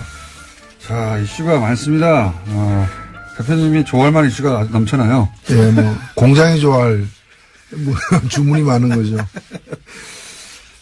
요거는 저희가 따로 다루진 않았는데 대표님 나오시면 얘기를 잠깐 해볼까 해서 남겨둔 아이템입니다. 그러니까 여자 팀 추월 스케이팅, 예. 관련해가지고, 사실 말들이 많습니다. 굉장히 예. 많고, 뭐 이틀 사이에 뭐 아주 뭐 대단한 분량의 댓글이나 관심들이 폭주하고 있는데, 요 사안 어떻게 보십니까? 예, 굉장히 안타까운 현상인데요. 결국에 일단 빙상연맹에 모든 분이 다 고생도 하고 수고도 많이 하시는데 일부 고질적인 문제가 있는 것 같아요. 부회장 말씀하시는 겁니까? 예, 제가 뭐 특징을 지적하기보다는 실제로 노순영 선수 같은 경우에는 연맹의 어떤 그 실수로 행정착오와 실수로 인해 가지고 그 선수촌에서 나왔다가 뭐 뒤늦게 이렇게 복귀를 했거든요. 올림픽 선수 선발하는데 그런 실수가 있다는 건 잘 이해가 안 가죠. 근데 얘기를 들어보면은 그 훈련 과정에서도 거의 뭐 왕따 취급을 이미 됐고. 연맹으로부터 받았고 그런 상태에서 이 경기에서도 보면은 함께 뛰었던 선수들이 납득이 갈 수 없는 행동을 우리 같은 사람이 보더라도 팀추월은 마지막 선수의 그 맞습니다. 순위로다가 모든 게 결정되는데 마지막 선수가 40m나 떨어져서 오고 있는데 그걸 몰랐다는 게 이해가 안 가고. 저는 받아들이기 힘든 진술인 것 같고요. 뭐 전문가들이 그건 말이 안 된다는 얘기를 많이 했죠. 그러니까 경기를 네. 포기하면서까지 누구를 왕따시킨 거라고 해석할 수밖에 없는 거죠. 지금은 이제 선수 개인에 대해서 이제 비난들이 있는데, 물론 뭐 선수도 잘못했죠. 잘못했는데, 공통적으로 전문가들이 하는 얘기는 올림픽에서 그렇게 큰데, 4년 만에 한 번 있는 큰 데에서의 작전은 선수 개개인이 마음대로 짜는 게 아니다. 이게 공통적인 지적이에요. 네. 결국은. 그러면 그 코치진 위에 어떤 감독 혹은 뭐 그 위에 연맹, 뭐 이게 계속 책임 단위가 올라갈 수밖에 없는 거죠, 이게. 왜 이렇게 했는가. 이거는 꼭 우리 옛날 이 얘기 중에 그 콩쥐 파치 있잖아요. 네. 파치가 콩쥐를 구박하는 거는 네. 파치의 엄마가 콩쥐를 구박하기 때문에 그걸 따라서 하는 거거든요. 엄마가 용인해 준 거죠. 예, 그러니까 연맹이 이 한 선수를 갖다가 이렇게 차별 대우하고 함부로 다루고 있는 것이 저는 감염이 돼가지고 선수들에게도 전이가 된 게 아닌가 이렇게 보이죠. 그래도 된다고 선수들은 그 시스템 안에 있는 거거든요. 선수 개인이 그 팀이 어떻게 움직일지 혹은 뭐 감독 혹은 뭐 연맹이 어떻게 볼지를 무시하고 할 수가 없잖아요. 경기 끝난 뒤에 예. 혼자서 이 노순영 선수가 울고 있는데 그게 파치도 가지 않고 새엄마도 가지 않고 외국인 그러니까요. 옆집에 있는 외국인 코치가 와서 이렇게 격려하고 달래주는 그 장면이 많은 걸 시사하고 있다고 봅니다. 저는 그래서 이제 뭐 당장 눈에 띄는 선수의 비난이 가는데 물론 선수 개개인의 책임도 있지만 이건 결국 그걸 용인한 한 그런 분위기를 만들어준 혹은 그걸 그렇게 해도 된다고 그렇게 느끼게 만든 책임이 빙상연맹에 있다. 저는 확실히. 그렇죠. 그리고 스포츠에 무슨 파벌입니까? 그리고 이런 어떤 차별입니까? 전명규 부회장 이름이 계속 거론됩니다. 하필이면 또 삼성 둘째 사위예요. 예. 아 그렇습니까? 모른 척 하시고 그러십니까? 둘째 사위로 알려져 있죠. 물론 뭐 가족관계 저는 개인적으로 모릅니다만 예, 그렇게 알려져 있는 것으로. 그러다 보니까 이제 말들이 많습니다. 예, 막강한 권한을 가진 회장이 거론되지 않고 왜 자꾸 부회장이 거론되는가 생각하실 수 있는데 예, 막강한 백그라운드를 가진 분이죠. 이 이야기는 저는 그런데 올림픽이 끝나고 본격적으로 해보겠다. 그렇죠. 지금은 이제 마지막까지 최선을 다하도록 해야죠. 그러니까요. 예, 저희가 굳이 따로 다루지 않는 이유가 그겁니다. 어쨌든 일단은 올림픽이 끝난 이후에 저희가 이 문제를 본격적으로 한번 다뤄보겠습니다. 요거는 이제 대표님의 전문 분야라고 다룰 수 있습니다. 한국GM. 예. 예. 갑자기 2014년부터 2016년 사이에 엄청난 적자를 쌓으면서 그 전에 흑자였는데. 예. 장사가 안 돼서, 예. 우리 간다?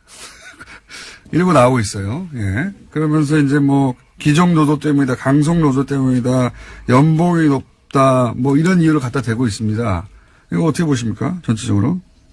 직접 만나셨죠, 어제? 예, 어제 베리앵글 그 해외 사업 사장인데 만나고 저는 정말 베리앵글이 했습니다. 아, 그렇네요. 베리앵글. 예. 어떻게 이름을 또 그렇게 지어서 찾아왔는지. 이분은 뭐 1월 1일자로 부임한 사람인데, 이제 문제를 이제 이 수습하고 해결하는 해결사로 이제 온 거예요. 온 건데, 사실은 이 주연 문제는 뭐 귀족, 노조, 강성, 노조 이 얘기는 말도 안 되는 얘기입니다. 말도 안 되는 핑계죠, 사실. 예, 정확히 얘기하면 귀족 경영진. 예, 강성 경영진 때문에 생긴 문제예요. 경영진들이 또 이 커다란 적자를 만드는데 크게 기여했다면서요. 그게 이제 여기 한국에 한 200명 정도 와가지고 서울 한남동에 공장은 저 부평에 있는데 인천 부평에 있는데 서울 한남동에 고급 주택에 살면서 5억 내지 10억씩 연봉을 챙겨가면서 그러고 있는 거죠. 그뿐만이 아니라 거주 지원비도 뭐 월세가 2천만 원, 3천만 원짜리 살았다. 전쟁 위험 수당까지 받고 있다는 거 아니에요. 무슨 그 DMZ 안에 들어가서 일하고 있는 것도 아닌데.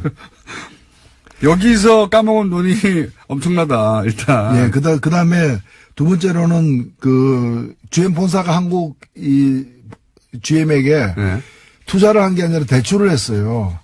이게 뭐 27억 달러. 이게 우리 돈으로 약 3조가 넘는 어떤 돈인데 이걸 고금리로 해가지고 또 이자를 갖다 받아갖고 최근에도 이 경영난에 시달리고 자본 잠식 상태인데도 올해 요 얼마 안 되는 기간 동안에도 4천억을 갖다가 또 가져갔어요. 그래서 이게 지금 한국 정부에서 문제가 돼가지고 이 한국 GM의 2대 주주는 산업은행입니다. 17%를 현재는 갖고 있는데요.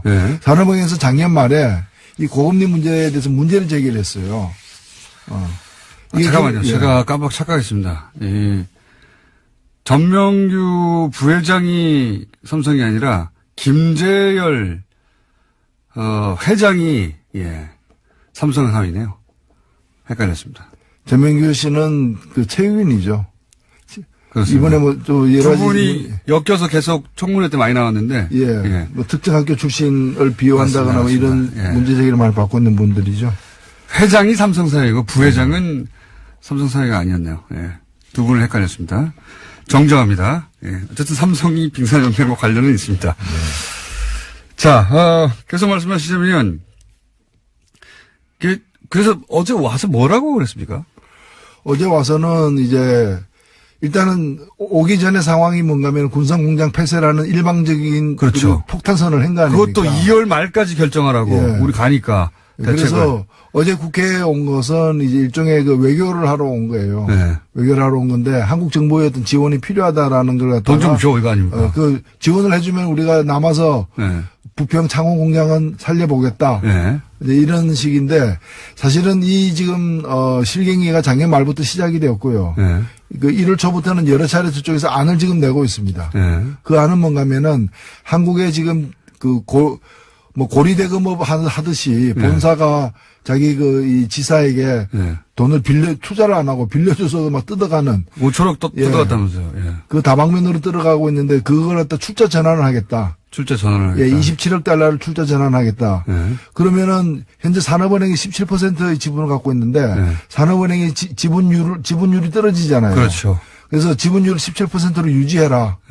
그러려면 산업은행이 돈을 더 투자해야 된다는 거죠. 그렇죠. 계산해 보면은 여기서 한 5천억 정도의 추가 투자를 산업은행에 대한 한국에 대한 추가 투자를 요구를 한 겁니다. 5천억. 자기들은 이미 뜯어간 이자로 뜯어간 사실은 한국지점 줄 필요가 없는 돈을 뜯어갔으면서 그걸 추가로 돈을 드리는 게 아니라 그걸 출자 전환하고 그죠? 출자 전환하고 남은 뭐 빚들을 그리고 한국 정부는 산업은행이 사실 한국 정부랑 마찬가지죠. 5천억 더 내놓고 거기에. 그러니까 새 돈을 내놓는 게 아니라 이미 들어와 있는 그렇죠. 돈을 갖다가 이제 그게 앞으로 이자를 안 받아가겠다는 뜻 이외에는 아무 뜻도 아닙니다. 새로운 돈이 들어오는 게 그러니까 아니죠. 투자하는 게 아니고. 그 대신에 이제 자기가 신차 두 종을 배정을 하겠다.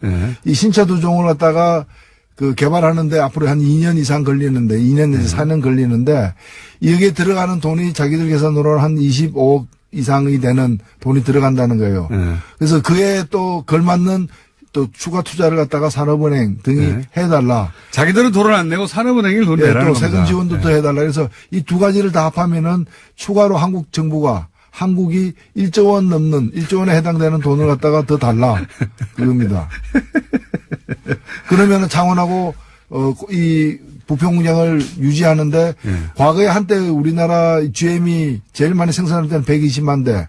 그전에는 2014년까지는 평균 100만 대 연간 생산을 했는데 앞으로 이제 50만 대 수준으로 낮춰가지고 두 공장에서 50만 대 수준의 생산을 계속할 테니까 1조 원 내놔라. 지금 그 배팅을 하고 있는 거죠. 그런 거죠. 뭐 1조 원 내놓고 이렇게 떠나면서는 만약에 떠난 결정을 한다면 돈을 안 줘서 우리가 적자라 써란다고 이제 핑계도 되는 거고요. 그 얘기는 어제 분명히 했습니다. 자기들은 한국에 남고 싶다라고 여러 차례 얘기하면서 계속 적자가 발생할 시에는 자기들이 여기 남는 것은 불가능하다. 마치 이제 떠나는 게 아니라 남는 것이 불가능하다. 남는 것이 불가능하다. 그러면서 제가 알고 있는 미국의 페어팩스에 3천억짜리 투자를 해요. 미국에는 또 공장을 여기 폐쇄하고 거기다 사실상 옮기는 거나 마찬가지입니다. 거기 빼가지고. 그러니까 기본적으로 미국도 트럼프도 급하지 않습니까 지금. 세계로 떠났던 미국의 자동차가 돌아오고 있다. 이런 광고를 하고 싶어 하고 실제 GM이 미국으로 돌아온다고 막 광고하고 있어요. 트럼프가. 사실 이거 돌아가는 게 아니거든요. 그러니까 트럼프가 최근에 트위터에다가 그 한국 군사공장의 폐쇄 소식을 전하면서 이제 GM이 디트로이트로 군산공장이 디트로이트로 돌아오고 있다고 했는데 사실은 이 설비라고 하는 물량이 돌아가는 게 아니에요. 어찌 보면 한국에 있는 그 군사공장에서 생산하던 걸 이제까지 줄여왔는데 글로벌 경영을 하는 GM이 곳곳에서 여러 가지 기술 자기들의 품질의 문제, 가격의 문제 때문에 열세를 철수하는 거죠. 면치 못하고 있어요. 경영 실패예요. 그것 때문에 자기 사업장이 해외에서 줄어들고 있는데 마치 이것이 줄어들어서 미국으로 오는 것처럼 거짓말을 하는 거죠. 광을 파는 거죠.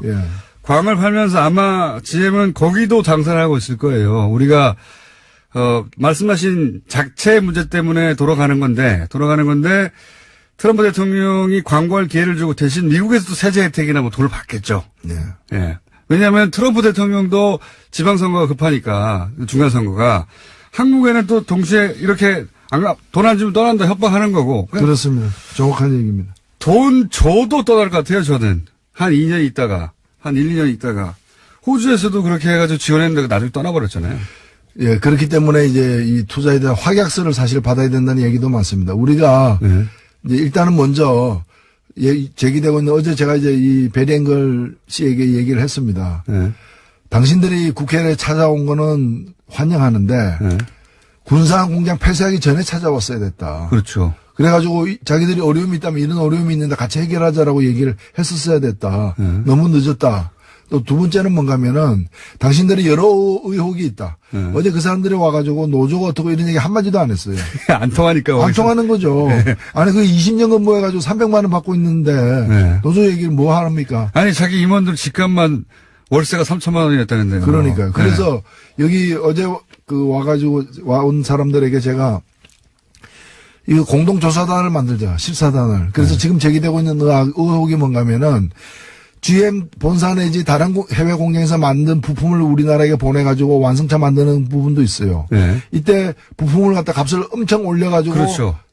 한국 사업장에서 돈을 더 많이 지불하도록 만드는 거. 한국 GM이 손해를 보게 만들고 있죠, 계속.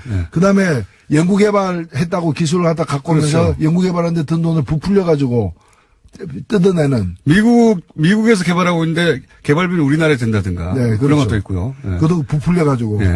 그 다음에 이제 고금리 대출. 완전 말이 안 되는 거죠, 진짜 이거는.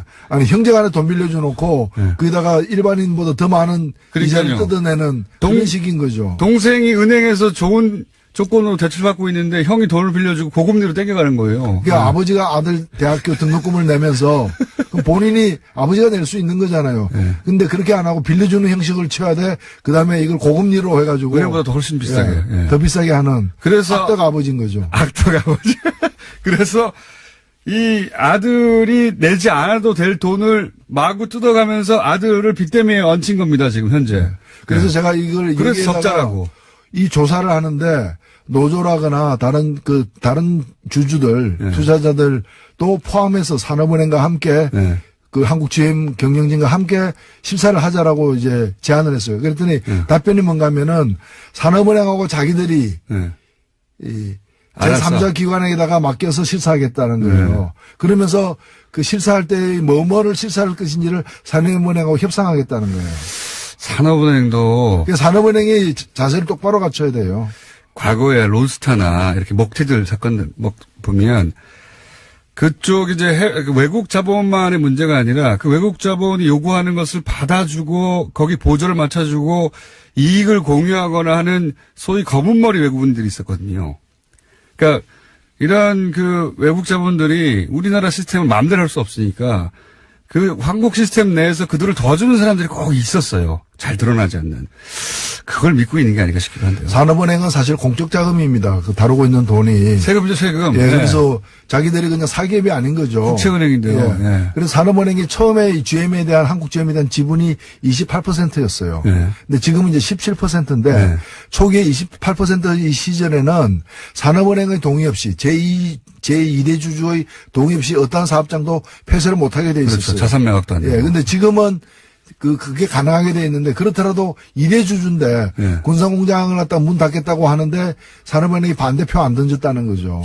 기권했다는 거예요. 예, 그러니까 기권했다는 저는 건데 산업은행 사실상 동의했다고 볼 수밖에 없죠. 지난 15년간 한국 GM에 소위 이제 미국 경영진들이 뭔가 구워 삶아 놓은 게 아닌가 특정 담당자들이나 특정 그래서 검은 머리 외국인들이 어딘가 있는 거 아닌가 싶은 의혹이 계속 듭니다. 이렇게 자신있게 배짱을 가지고 튀긴다는 게, 2대 주주가 어떻게 나올 줄 모른다고 치면, 이거 곤란한 거 아닙니까? 그렇죠. 네. 그래서 산업은행도 다급하니까 네. 이 회사 자체가 지금 무너지는 상황이고 무너진다기보다 이게 노조가 돈을 많이 요구해서 무너지는 것이 아니라 노조는 파업 안 할 테니까. 그러니까요. 노조는 떠나지 말라고 하고 있는 거예요. 떠나지 마라. 모든 조건을 받아들이겠다. 네. 임금 동결하겠다. 뭐 하겠다.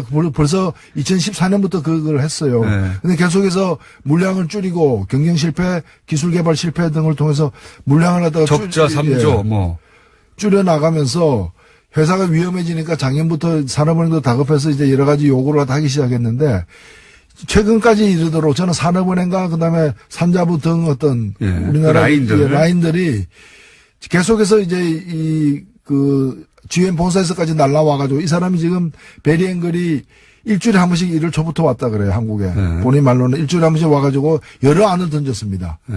여러 던데 이걸 갖다가 속으로 끙끙 앓으면서 지고서 어쩔 줄 몰라 하면서 이 2달이 지난 겁니다, 지금까지. 네. 그리고 이상합니다. 갑자기 뒤통수 맞듯이 군사공장 폐쇄라는 일방적 결정을 얻어맞은 거죠. 산업은행에 계신 분이나 혹은 산자부 쪽에서 억울할 수도 있는데 그런 의혹을 가질 만한 과거의 역사가 있거든요. 그러니까 우려를 할 수밖에 없는 거예요. 누군지는 모르겠는데 혹은 아예 없을 수도 있지만 그러지 않고서 이게 왜 이렇게 됐는가 하는 의혹을 가질 수 있는 거죠, 사실. 그래서 일단은 협상을 할 수밖에 없는데 정부가 좀 원칙적인 자세로 임해야 된다고 봅니다. 저는 떠난다는 걸 전제하고 떠났을 상황까지도 대비하는 시나리오가 꼭 있어야 된다고 봐요. 당연합니다. 그래서 네. 사실 그게 과거에 보면은 예. 프랑스 같은 경우에도 프랑스의 대표적인 자동차 회사가 르노지 않습니까? 네. 르노가 쓰러질 때 국부 유출을 막기 위해서 국영 르노, 네. 르노를 일시적으로 인수를 했어요. 예, 예. 인수를 했다가 정상화시킨 뒤에 다시 민영화시키기도 했는데 만일에 떠나려면 호주처럼 네. 그래 떠나라. 예. 그러니까요. 떠나라 그러면 우리가 이 공장을 갖다 인수해가지고 다른 어떤 자동차 생산 기지로 만들겠다는 식으로. 호주에서는 결국은 협상 결렬을 하고 떠나고 전기자동차 만드는 전기자동차 거 만들었죠. 예. 최근의 일입니다. 바꾼 거거든요. 예. 근데 호주는 그러기 전에 계속해서 호주 정부가 돈을 대주면서 뜯길 만큼 뜯긴 뒤에 당했어요. 호주는 사실은 그렇게 전환이 된 거죠. 이게 다른 나라에서 성공 모델을 다시 한국에 적용하는 거거든요. 여러 나라에서 지금 이 짓을 하고 있어요. 그러니까요. GM이 돌아가면서.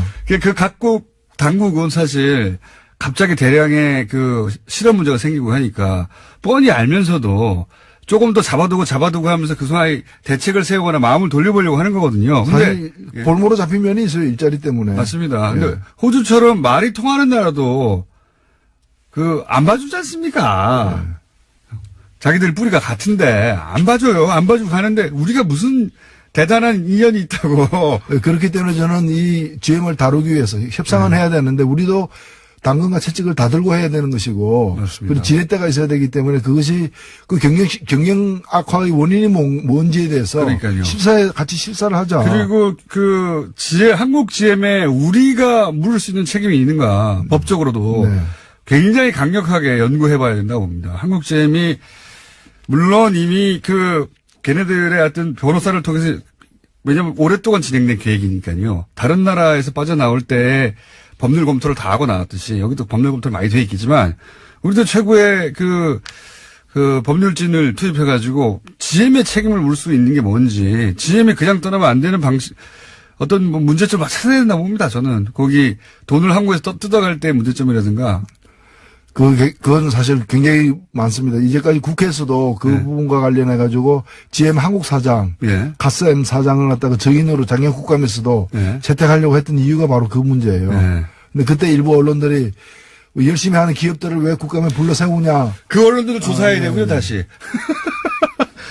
이것도 오랫동안 우리나라에서 들어왔다가 빠져나가는 해외 자본들이 해왔던 패턴이 있고 그때마다 그런 해외 자본들을 도와준 국내 세력이 있는데 이번에 아주 제대로 밝혀내야 된다. 그렇죠. 이게 지금 사실 전형적인 먹튀에 해당됩니다. 전형적이죠. 네, 먹고 튀는데 그냥 튀지 않고 먹고 이제 튀어야 될 상황에 밥상 한 번 더 차려달라. 그렇죠. 마저 먹겠다. 예. 한 번 더 먹겠다. 이제 그런 그렇죠. 시세로 지금 덤벼들고 있는 측면이 있습니다. 내가 떠나면 니네 어렵잖아. 그 좀 더 줘, 뭐라도. 그래서 요거 먹으면은 안 떠날 거야. 그러면 안 떠난다니까. 그래 놓고 조금 있다가 너무 어려워져서 이만 저는 갑니다. 그러고 확 가버리죠. 네, 호주에서 그랬으니까 이제 여기서도 할 수가 있죠. 그래서 우리 정부 사실 그게 모르는 게 아닐 텐데도 이게 이제 무슨 실업 대책이나 후발 이 대응 대책을 세우고 나서 뭘 협상을 해야 되는데 그런 시간을 안 주려고 2월 말까지 하라고 하는 거죠 지금. 네. 예. 그래서 이제 정부가 여기 막 딸려가면서 그래 일단 돈 줄 테니까 가만히 있어. 남아줘. 이런 태도로는 이거 해결이 안 된다고. 돈 뜯기고 또 도망간다. 예. 그리고 2월 말까지면 기존에 자기들 빌려준 돈의 상당 부분을 또 갚아야 되는 만기이기도 합니다. 그러니까요. 예, 딱 맞춰가지고. 그러니까 이제 자기들도 차마 그렇게 하기에는 속보이니까. 속보이니까 이제 2월 말까지 같이 처리하자라고 이제 하는 거죠. 이 GM 건을 GM 편을 드는 만약에 언론이 있으면은 주시하십시오. 이건 말이 안 되는 거거든요. 이건 보수나 진보를 떠나서 완전 먹튀예요. 그리고 그렇죠. 우리나라가 최초가 아니라 그런 연구 사례가 너무 많이 있어요. 해외에서 똑같은 패턴이에요. 여기서 GM을 편든다든가 눈여겨봐야 됩니다. 글로벌 호구가 되겠다는 거죠. 단순히 호구가 되겠다는 게 아니라 뭔가 이해관계가 연결돼 있다든가 그렇지 않은 곳에 그럴 수 없는 거거든요. 여기 대해서 갑자기 이런 말도 합니다. 보수 진영에서는 거 봐라. 이게 이제 그동안 뭐 했냐. 이건 진짜 말도 안 된다고 보고. 그동안 뭐 했냐는 박근혜 전 대통령 시절에 대부분 일어나는 일들이에요. 이 적자가. 그 말은 말이 안 되는데 이런 얘기 하지 않습니까? 이런 식의 GM 경우들 포함하여 미국 쪽에서 오늘 계속 통상 압박이 있지 않습니까? 예. 이게 이제 동맹, 예? 트럼프가 통상에서는 동맹 없다, 무역에서는 동맹 없다고 하는데 그 이유를 우리 보수에서는 우리가 미국하고 북한 문제 보조를 잘 못 맞춰가지고 지금 미국이 심통이 나서 그런다는 식으로 공격하거든요. 이 공격은 들어보셨어요? 그렇기 때문에 우리가 이거 정경을 분리해가지고 정치는 안보, 외교 안보는 외교 안보고 네. 그다음에 경제는 경제대로 풀겠다. 네. 그 얘기는 뭔가 하면 외교 안보상 동맹이지만 네. 경제에서는 우리를 동맹 취급 안 하고 있으니까. 그렇죠. 안 한다고 했으니까. 안 하고 있으니까 우리도 그러면은 같은 방식으로 대하겠다. 그렇죠. 그렇게 나오고 있는 건데. 그리고 잘하는 거예요. 예. 왜냐하면 일본 같은 경우에는 이번에 철강 문제만 하더라도 일본은 규제에서 뺐습니다. 예. 근데 왜 우리는 규제 대상이에요? 그럼 그 논리, 보수의 논리는 뭔가 하면 경제도 동맹이라는 건데 그 논리라면은 일본은 미국의 동맹이지만 한국은 동맹이 미국의 아니라는 동맹 거죠. 취급 못 받고 있는 거예요. 그러니까요. 화는 우리가 내야죠. 화를 우리가 내야 되는데 당연히 그래야 되는데 그게 당연한 건데 이제 미국이 하는 일은 무조건 옳다고 전제하고 시작하니까 혹은 받아들여야 된다고 전제하고 시작하니까. 그거야말로 머슴의식이죠. 머슴의식. 종주국이 하는데 하에 따라서 해야지 왜 고개를 빳빳이 쳐드느냐 이 얘기죠. 아니, 저 정주국에서, 통상은 동맹 아니니까 일단 제대로 싸워보자고 이렇게 나오는데, 아닙니다. 우리는 동맹입니다. 원하시는 대로 하십시오. 이거밖에 없잖아요. 그렇죠. 보수의 선택은. 그러니까 지금 정부가 잘못해가지고 승질이 나니까 동맹 아니라고 하는 거다. 이런 식으로 대응하는. 말도 안 그러니까 되는 저는 소리인데, 앞뒤가 안 맞는데. 홍준표 대표 뭐 하는지 모르겠어요. 이럴 때 미국 가야 되는 거예요. 이럴 때 야당답게 미국 가가지고 여당은 그 국가 간의 관계가 있기 때문에 함부로 못하는 얘기를 여기서 해야 되는 거예요. 당신들 동맹인데 왜 이러느냐. 그러니까요. 일본은 철강 봐주고 왜 우리는 철강에서 혹독한 아니, 우리가 과세를 하려고 그러느냐. 국고랑 동맹을 계속 지켜왔는데. 네. 예? 그 얘기를 해야지 그냥 가서 뭐 한핵 줍시오 이런 핵국을 할 게 아니라는 거죠. 아, 줍시오. 저는 이 보수의 논리가 말도 안 된다고 생각하는데 이걸 은밀히 했으면 또 모르겠어요. 대놓고 말하잖아요. 동맹 아니라고 경제에서는. 통상은 동맹 아니라고 대통령 입으로 계속 말하는데 여러 나라에 대해서 우리나라 포함해서. 그런데 우리가 동맹인데 어떻게 똑같이 상대할 수 있느냐 대응할 수 있느냐 이게 말이 됩니까? 이게 뭐 대한민국이 미국을 먹여 살리기 위해서 존재하는 것처럼 얘기를 해서는 안 되죠. 자, 마지막 이야기 하나만 해볼까요? 서울시장 선거 어떻게 될 것 같습니까? 안철수 대표 출마할까요? 안철수 대표 출마하면 노회찬 대표 출마합니까? 1대1로 하면 이기죠, 제가. 꼭 그걸 제가 뭐 얘기해야 합니까? 그럼 안철수 대표는 저기 자유한국당 후보하고 뭐 단일화하거나 연대하고 또 노회찬 대표는 박원순 서울시장하고 시장님 물러서시죠. 제가 하겠습니다. 이렇게 딜이 되는 거 아닙니까? 1대 하면. 아니요, 뭐 1대1로 하면 누가 나가도 이기겠죠. 웬만하면 이긴다고 봅니다. 혹시 나가실 계획은 있으십니까? 예? 나가실 계획은 있으십니까? 1대1이 되면요.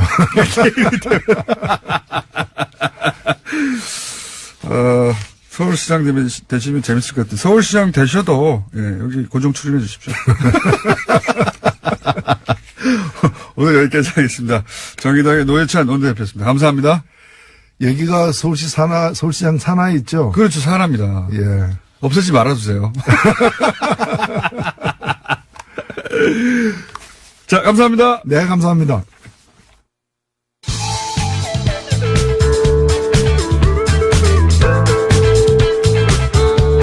대한민국 시사 프로그램을 선도합니다. 고깃빛깔 김어준.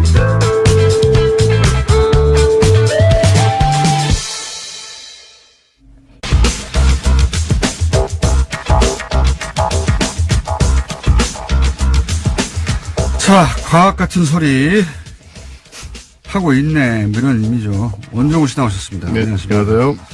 저 오늘 말이죠. 어쩌다 보니까 10분이 넘는 시간이 확보돼 있어요. 13분 가까운 네. 엄청나게 긴 시간이. 보통 뭐 6, 7분 정도에서 초반에는 15분 정도 확보됐다가 점점 줄어가지고. 예. 네, 이게 준비를 할 수가 없어요.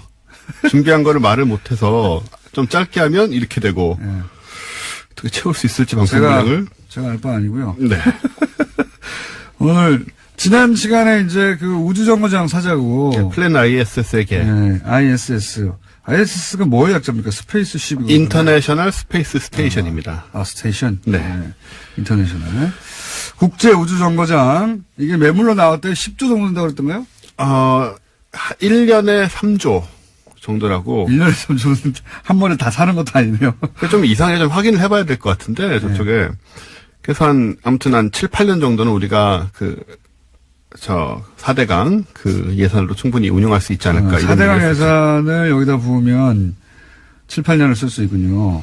이건 다른 나라하고 같이 쉐어해가지고, 예. 네. 국제 플랜 IS의 계 같은 거 하면 또 가능할지도 모르겠네요. 우리나라만, 1년 내내 가서 쓸 일은 없으니까, 우리도. 그렇죠. 예. 뭐, 분할하자. 예. 생각해 볼 수 있을 것 같고요. 네. 어제 이제 지난주에 이거 나가고 난 다음에 네. 저 과학계에서도 환영하는 찬성의 지지. 당연히 하겠죠. 돈을 언제 어떻게 모으냐 이거예요. 돈을. 그렇죠. 근데 이제 우리가 산다고 그랬잖아요. 그래서 우리한테 좀 이렇게 기대는 느낌이 좀 있는데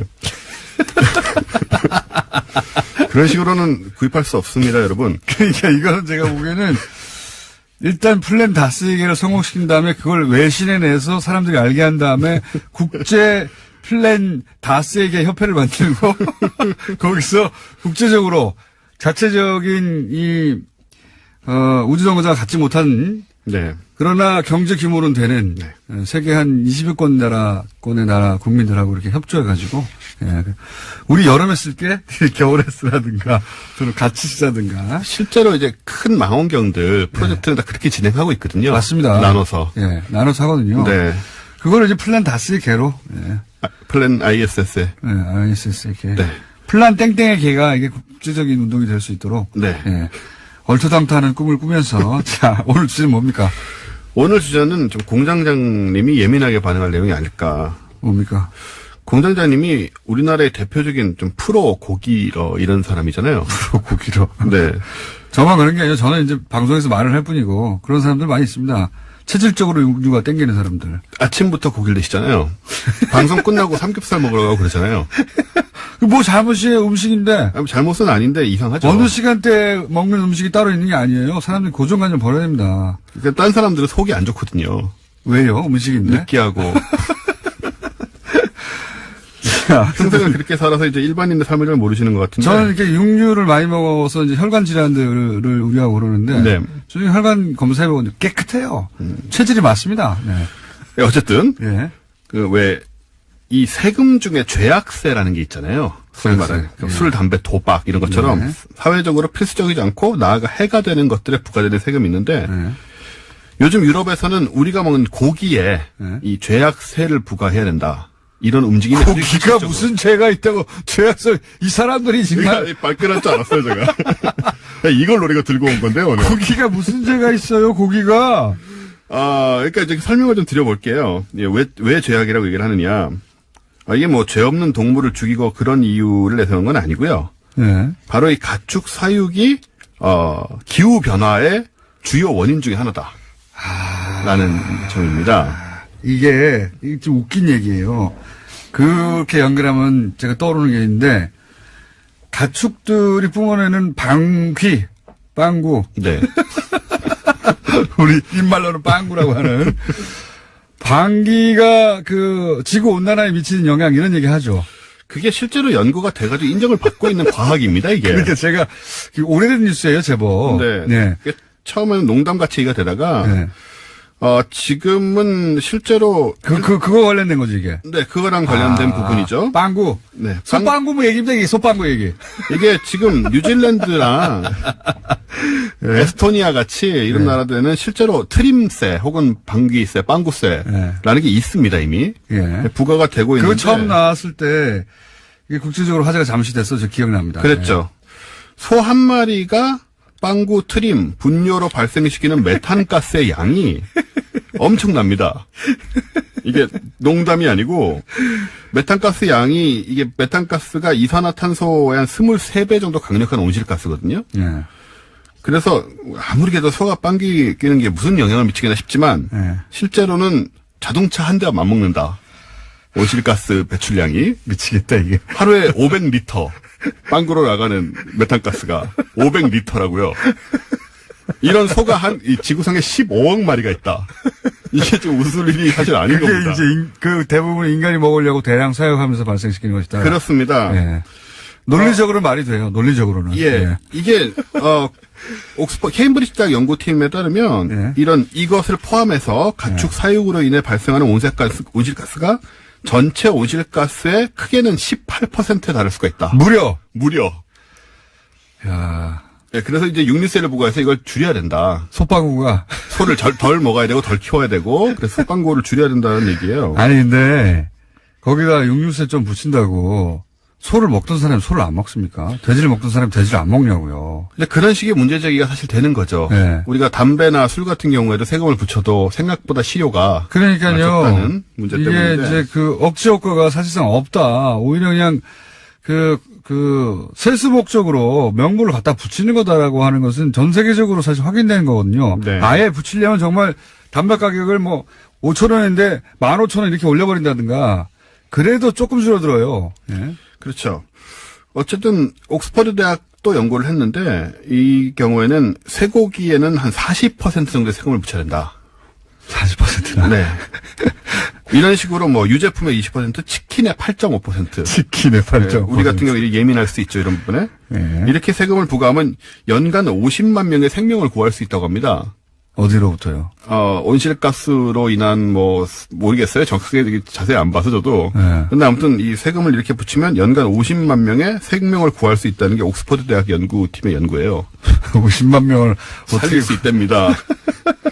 그러면은 그런 식으로 그 육류 소비에 관련된 그 세금을 40%까지 붙이면 네. 그럼 제가 보기에는 많은 가축 농가중이 망할 거라고 보는데, 예? 그렇죠. 위축되거나. 이게 예, 굉장히 어려운 문제가 뭐냐면 일단 육류 소비 통계를 보면요. 예. 당연히 미국이 1인당 연간 육류 소비량이 1위입니다. 예. 1년에 89.7kg을 먹습니다. 1인이 한 사람이. 89.7kg. 뭐 저하고 예, 크게 그렇죠. 차이가 나지 않는 것 같네요. 공장장님은 좀 특이한 케이스니까 예. 예외 케이스죠. 예. 우리나라는 51.3kg이라 사실 OECD 국가 평균보다 적어요.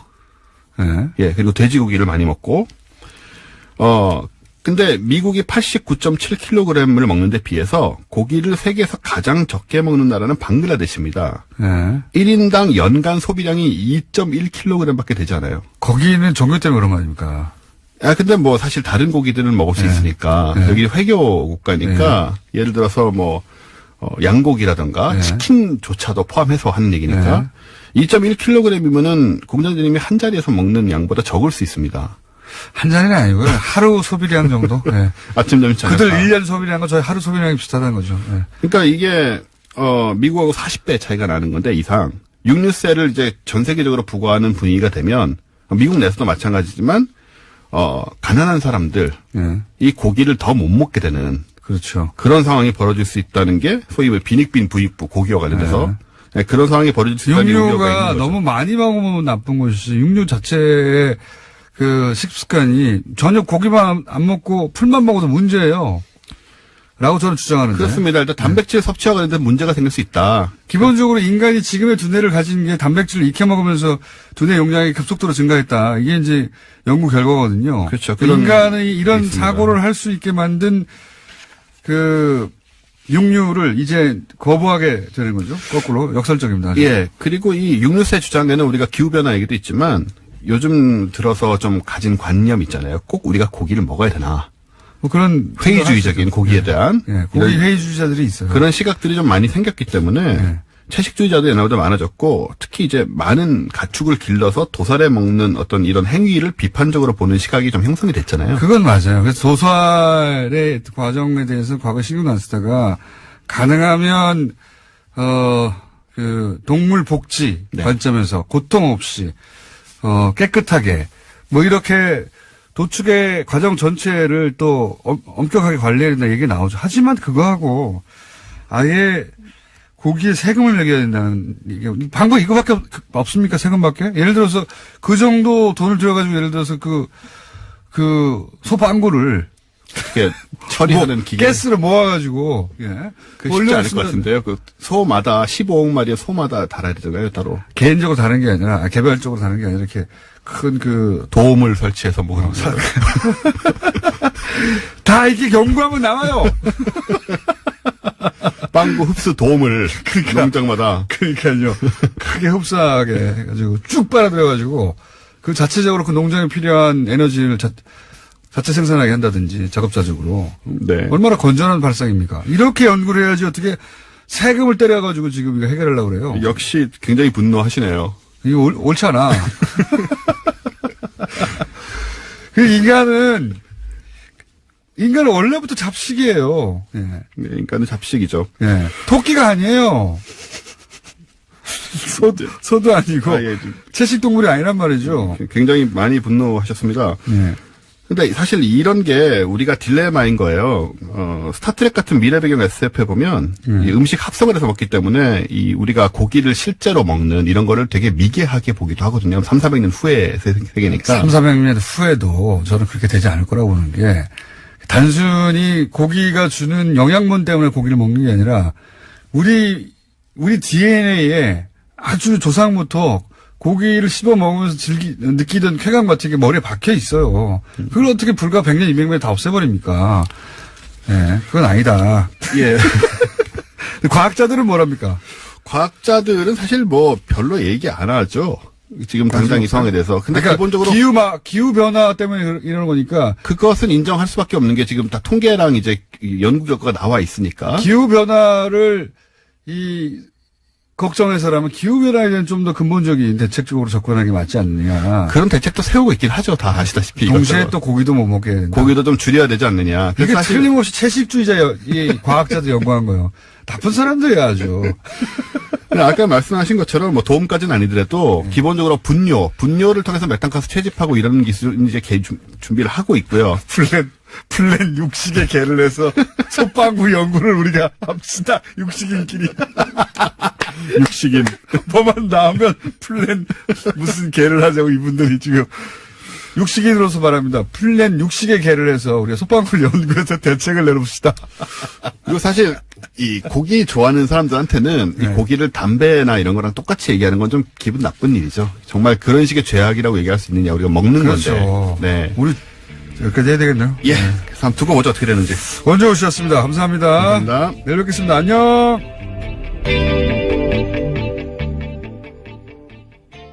대통령이 2009년 초 청와대에서 당시 미국 대형 로펌 에이킨 건프 소속 김석환 변호사를 여러 차례 만난 정황이 포착됐다고 합니다.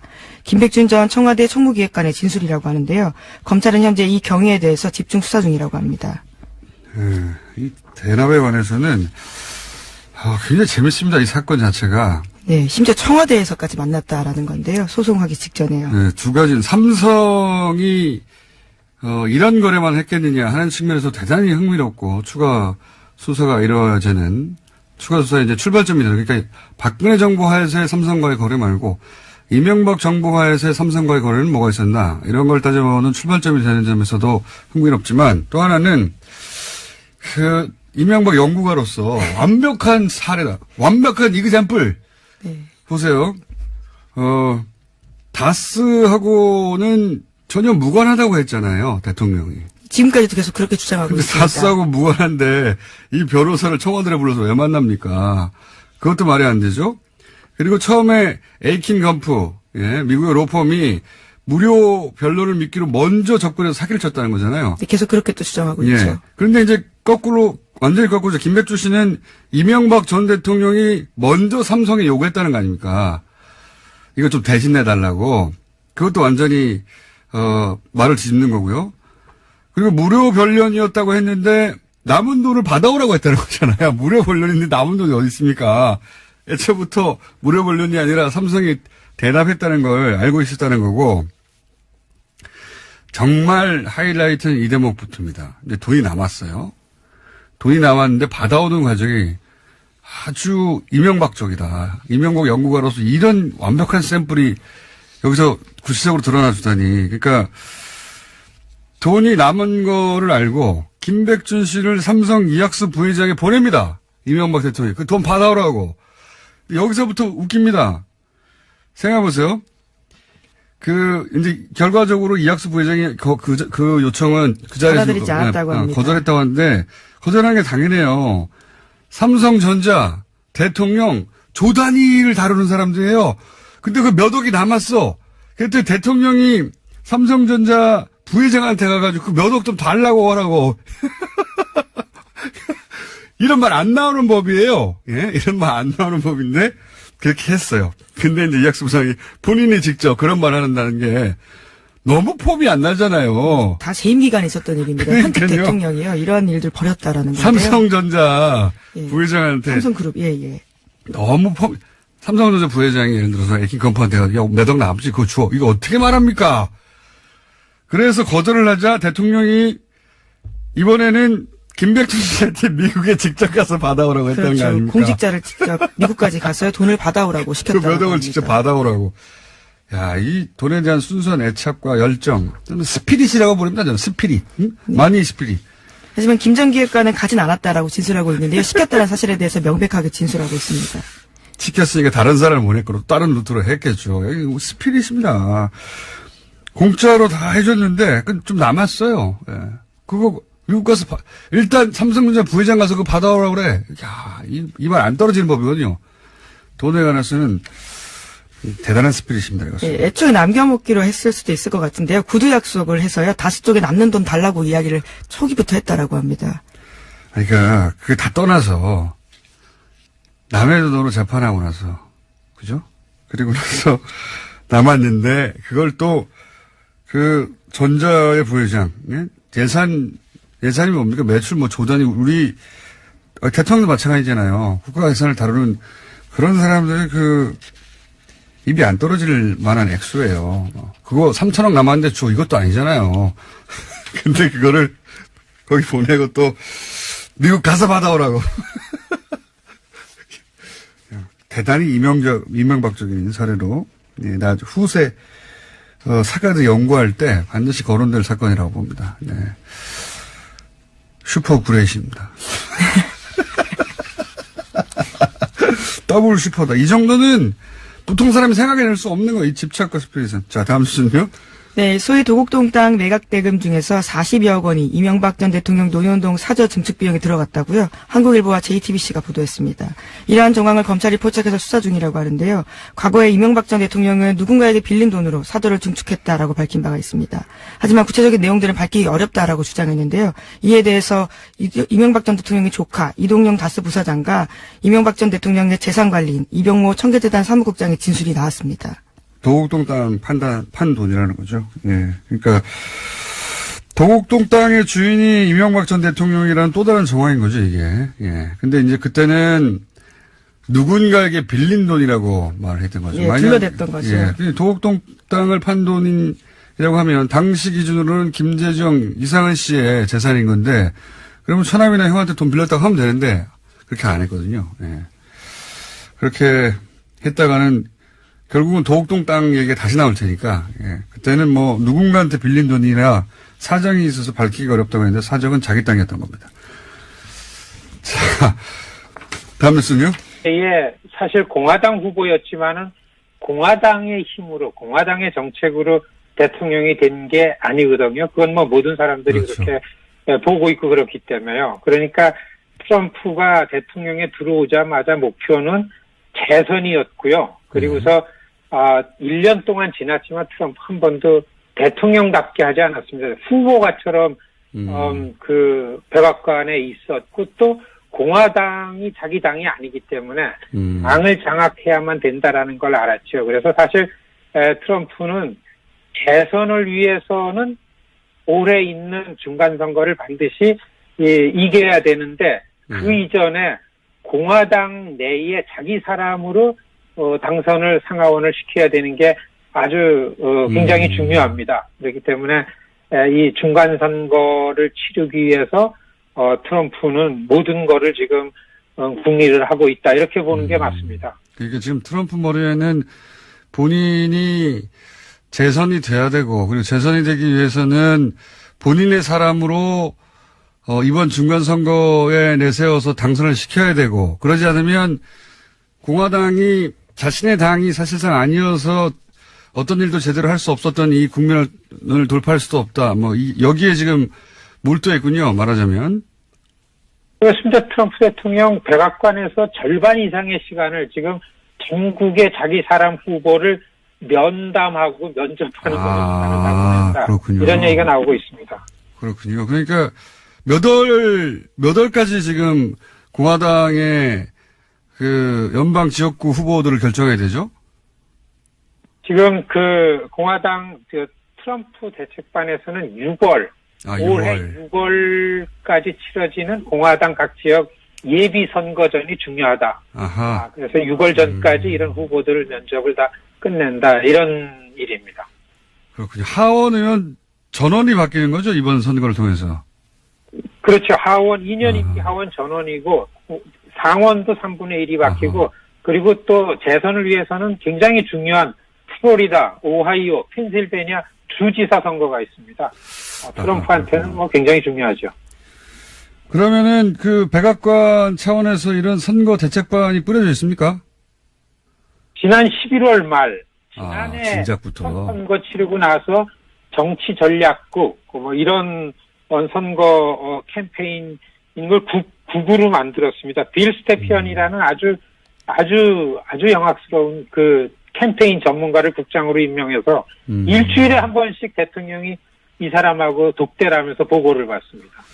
그렇군요. 지난 11월에 이미 만들어졌고 그리고 올해 6월까지는 공화당 후보로 자기 사람이 예비 선거에서 이기도록 만들어야 되고, 그래서 매주 독대에 가면 이 대책반을 굴리고 있다. 뭐, 이런 상황이군요. 이런 건 제대로 보도가 안 돼서 저희가 잘 몰랐는데. 근데 만약에 트럼프가 이 중간선거가 자기 뜻대로 안 됐다. 그러면 어떻게 되길래 이렇게까지 신경을 쓰고 있는 겁니까? 이게 중요한데요. 만일에 지난 트럼프 집권하자마자 뉴스에 탄핵이란 얘기가 많이 나왔었습니다. 그렇죠. 예. 이게 가능하려면 야당이 상하원 다수당이 돼야 됩니다. 한국은 탄핵의 결정을 헌법재판소가 하지만 예. 미국은 의회에서 하게 됩니다. 그렇죠. 하원에서 통과되면 상원에서 결정을 하는데 이게 야당이 아니라 여당이 다 다수당이기 때문에 만일에 민주당인 야당이 다수당이었으면 이거를 결행하는 시작을 했을 겁니다. 그래서 민주당도 가능하지 않기 때문에 얘기를 안 했으니까 중간 선거에서 다수당의 지위를 뺏기면 트럼프는 정치 생명의 절대절명의 위기가 오죠. 이래서 그 다수당을 유지하는 거는 트럼프에게서는 굉장히 중요하다 이렇게 보여집니다. 재임 가기도 전에 재임 이야기를 하기도 이전에 탄핵을 당할 수도 있는 의회 구성이 되기 때문에 그렇게 되면 이제 아무것도 못하게 되겠죠 제대로. 그렇습니다. 트럼프 탄핵 요건은 야당이 다수당이라면 이만하면 충분하다고 보는 게 전문가들 견해입니다. 그리고 뭐 최근에 뭐 러시아 스캔들이라든가 이런 것도 이제 막기가 어려워지겠죠 당연히. 그렇습니다. 네.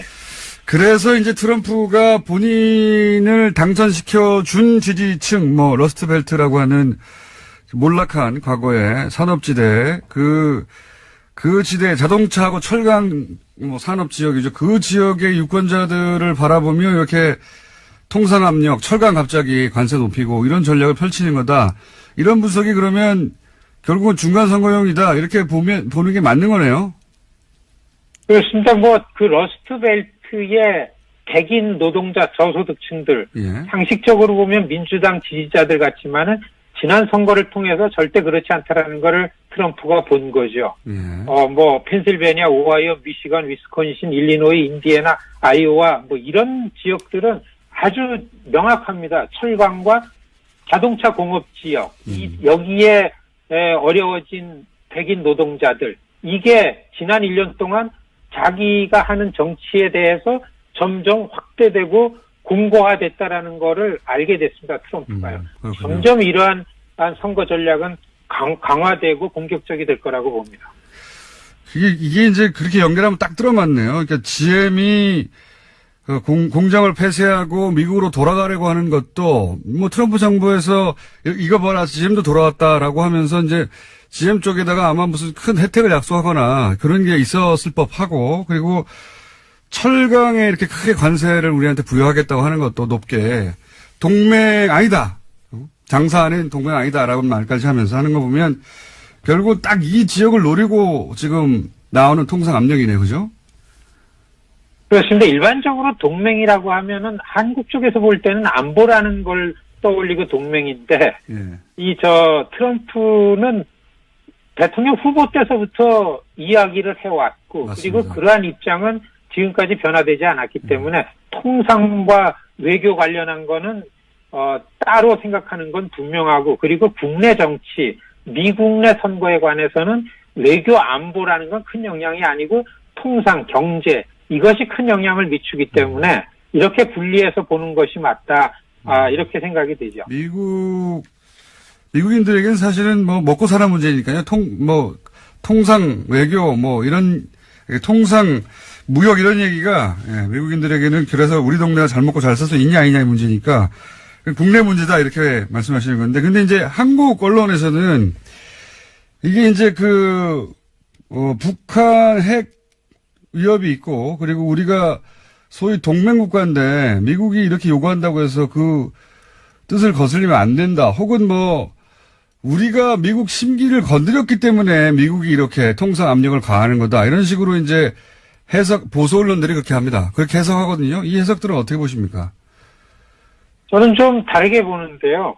트럼프가 통상 문제에 있어서 한국, 일본, 중국을 공격하고 그런 측면에서는 절대 관용이 없다. 미국 이익을 추구하겠다라는 거는 뭐 2년 전 처음부터 지금까지 변화된 게 없습니다. 갑작스러운 일이 아니기 때문에 최근에 올림픽이나 뭐 이런 분위기 속에서 남북 간의 문제 때문에 이런 것 같지는 않고요. 더구나 그렇다 그러면은 그래도 가장 중요한 거는 정상 간의 신뢰 속에서 갖는 관계인데 안보 측면에서 한국과 미국 정상 간의 관계에는 별 변화가 없고 문재인 대통령이 북한과의 대화한다라는 거를 본인이 좀 하는 걸 미국에게 양해 구한 거에 관해서 약속은 트럼프 대통령이 계속 지키고 있어 보여지는 게 맞다고 봅니다. 한마디로 이제 이게 미국 유권자 입장에서 이제 트럼프의 행동을 봐야 그게 이해가 되는데, 우리 보수는 이제 국내 정치적 상황에서만 이 사안을 봐서 그렇게 해석하는 거다. 이렇게 요약하면 되겠네요. 그렇습니다. 미국의 권력 흐름은 미국의 눈으로, 미국의 시민, 유권자 눈으로 보는 것이 정확하게 보고 전망할 수 있다. 이거를 좀 주장하고 싶습니다. 알겠습니다. 오늘 말씀 감사합니다. 네, 안녕히 계십시오. 네, 지금까지 미국 시민참여센터의 김동석 상임 이사였습니다. 자, 김은지 기자도 안녕. 네, 감사합니다. 김은지였습니다.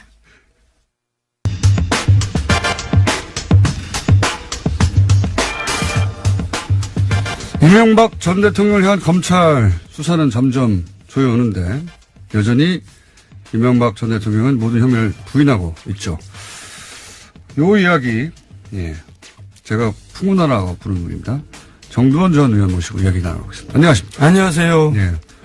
패션이 뭐랄까 이제 정치인의 태를 완전히 벗어났다. 아니 제가 지금 머리를 안 감고 와서 모자를 쓰고 온 건데 그 패션이 아니죠, 그거는. 모자뿐만이 아니라 뭐 코트라든가 이게 색깔을 맞춘 거라든지 이제 카메라 마사지를 많이 받으시고 최근에 이거부터 한번 여쭤볼게요. 최근에 이제 검찰 출입하는 기자들이 기사를 내면 측근발 이야기들이 있지 않습니까? 네. 이분들 뭐 알고 하는 얘기입니까? 측근이 있어요? 그분들이 이제 사실 뭐 옆에 줄 서 있는 사람들이 내용을 모르는 사람들이고 또 그분들이 하나 둘씩 사라지고 있는 것 같은데요? 나중엔 하나도 안 남을 것 같은데요? 그게 뭔 측근입니까, 그게? 모르는 분들이 지금 그러는 거죠, 지금? 네. 전후 사정 잘 모르는 분들이. 제가 볼 때는 뭐 그냥 갈 데 없으니까 거기 서 계시는 것 같은데. 그분들도 좀 줄어들고 있습니까, 요즘? 줄어들죠. 그리고 이제 점점 이제 나중엔 하나도 안 남을 것 같은데요. 이런 건 어떻습니까? 네. 뭐, 청계천 사무국장이나 금강 대표나 기타 친인척들 대부분 초반에는 부인하다가 다들 아주 빠른 속도로 시인하거든요. 네, 구속되거나 수사받다가.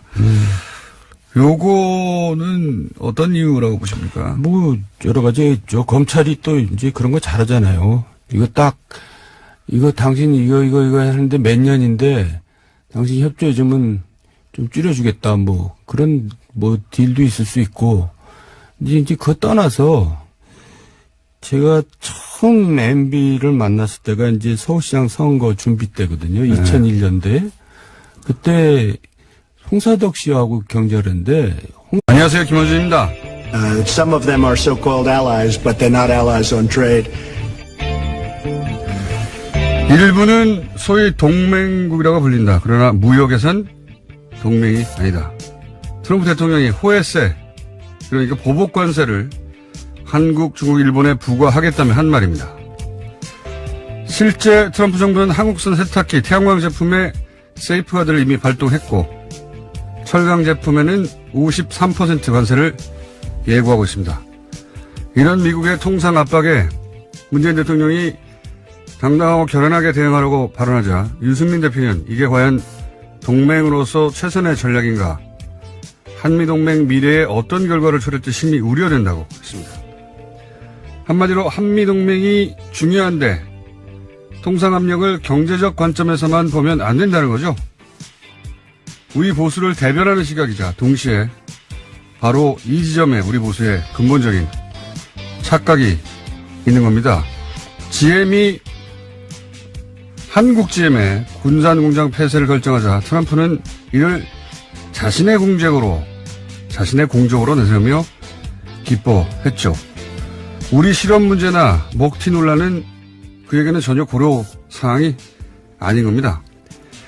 애초부터 미국 이익을 노골적으로 챙기는 트럼프는 올해 중간선거에서 자신의 지지 기반인 철강, 자동차 산업 밀집 지역의 표심을 얻기 위해 더더욱 이런 동맹 따위 개나주란 태도로 일관하고 있습니다. 그러니까 이게 과연 동맹으로서 최선의 전략인가 하는 질문은 우리 정부가 아니라 미국이 해야 하는 겁니다. 상대는 무역에서는 동맹이 아니라는데 우리만 동맹이라며 스스로 어떤 손해를 감수할지 먼저 따지고 앉아 있는 거죠. 이런 걸 안보이시러 쓰고 노예근성이라고 읽는다. 김어준 생각이었습니다.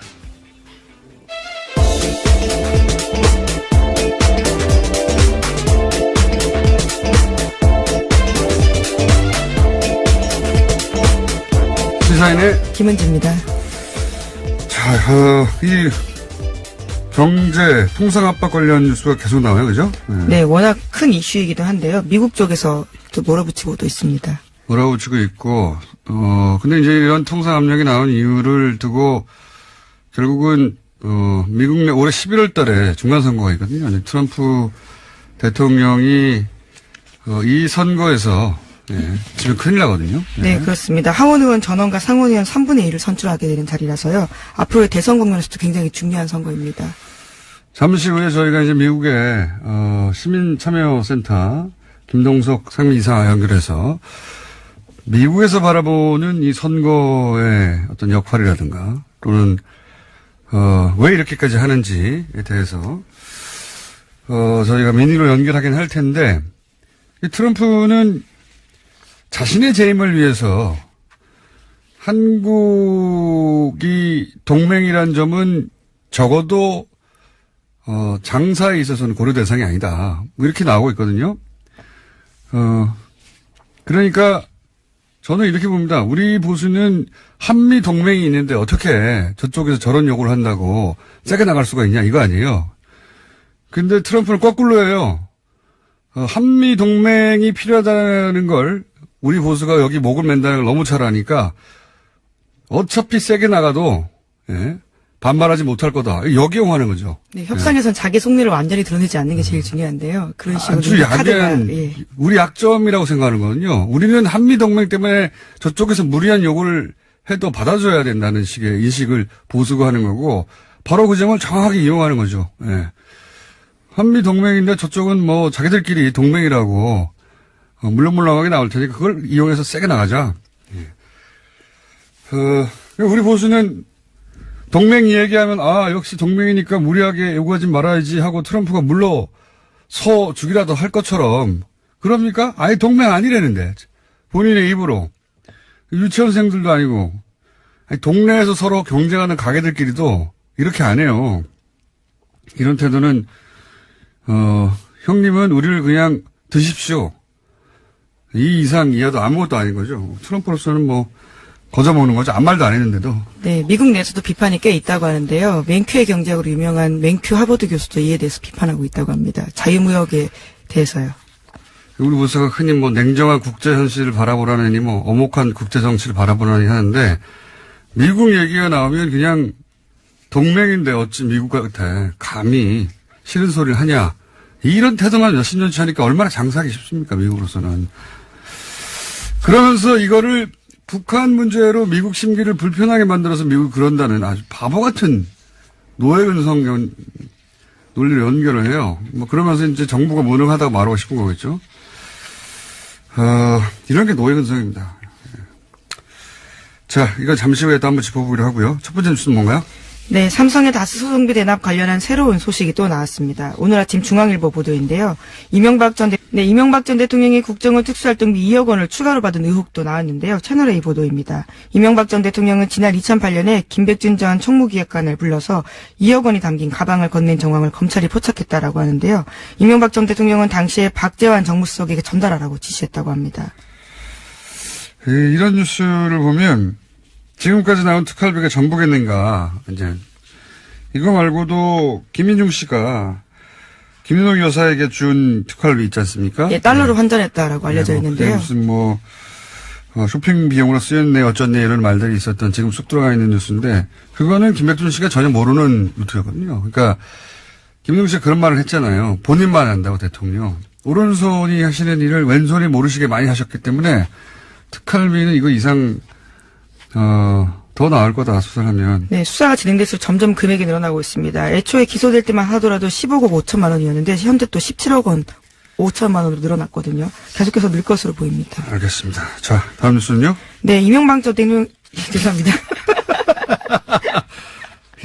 하도 이명박 전 대통령이 말이 많아다 보니 다시 네. 한번 해봐 주세요. 네, 이명박 전 대통령이요. 그제 어제 아까 어떻게 했죠? 예, 다시 할 수 없을 정도로 놀라운 발음인데요. 죄송합니다. 자, 예. 다시 해주세요. 네, 정신 차리고요. 예. 이명박 전 대통령이 그제야 어제 이틀 연속으로 집무실에 나와서 대책회의 했다라고 합니다. 그러면서 바로 검찰이 구속영장 청구하면 어떻게 해야 될지에 대해서 논의했다라고 하는데요. 선제적으로 자진 출두하면 어떨지에 대해서까지 이야기가 나왔다라고 합니다. 이런 논의는 다 쓸데없어요. 측근들이 몰라요, 내용을. 측근들이 하는 말들이 전해지는 걸 보면, 이게 이제, 소위 측근들이라는 분들이 이제 기자들이 무슨 얘기 했냐고 물어보면 한두 마디씩 하고, 이런 거 모아가지고 이제 보도하는 거잖아요. 그렇게 나오는 내용들을 보면, 이게 모르는구나, 아무것도. 지금, 검찰발 소식, 혹은 검찰청 출입 기자들이 내는 뉴스들과, 여기 측근들이 내는 반응들은 하늘과 땅처럼 멀리 떨어져 있습니다.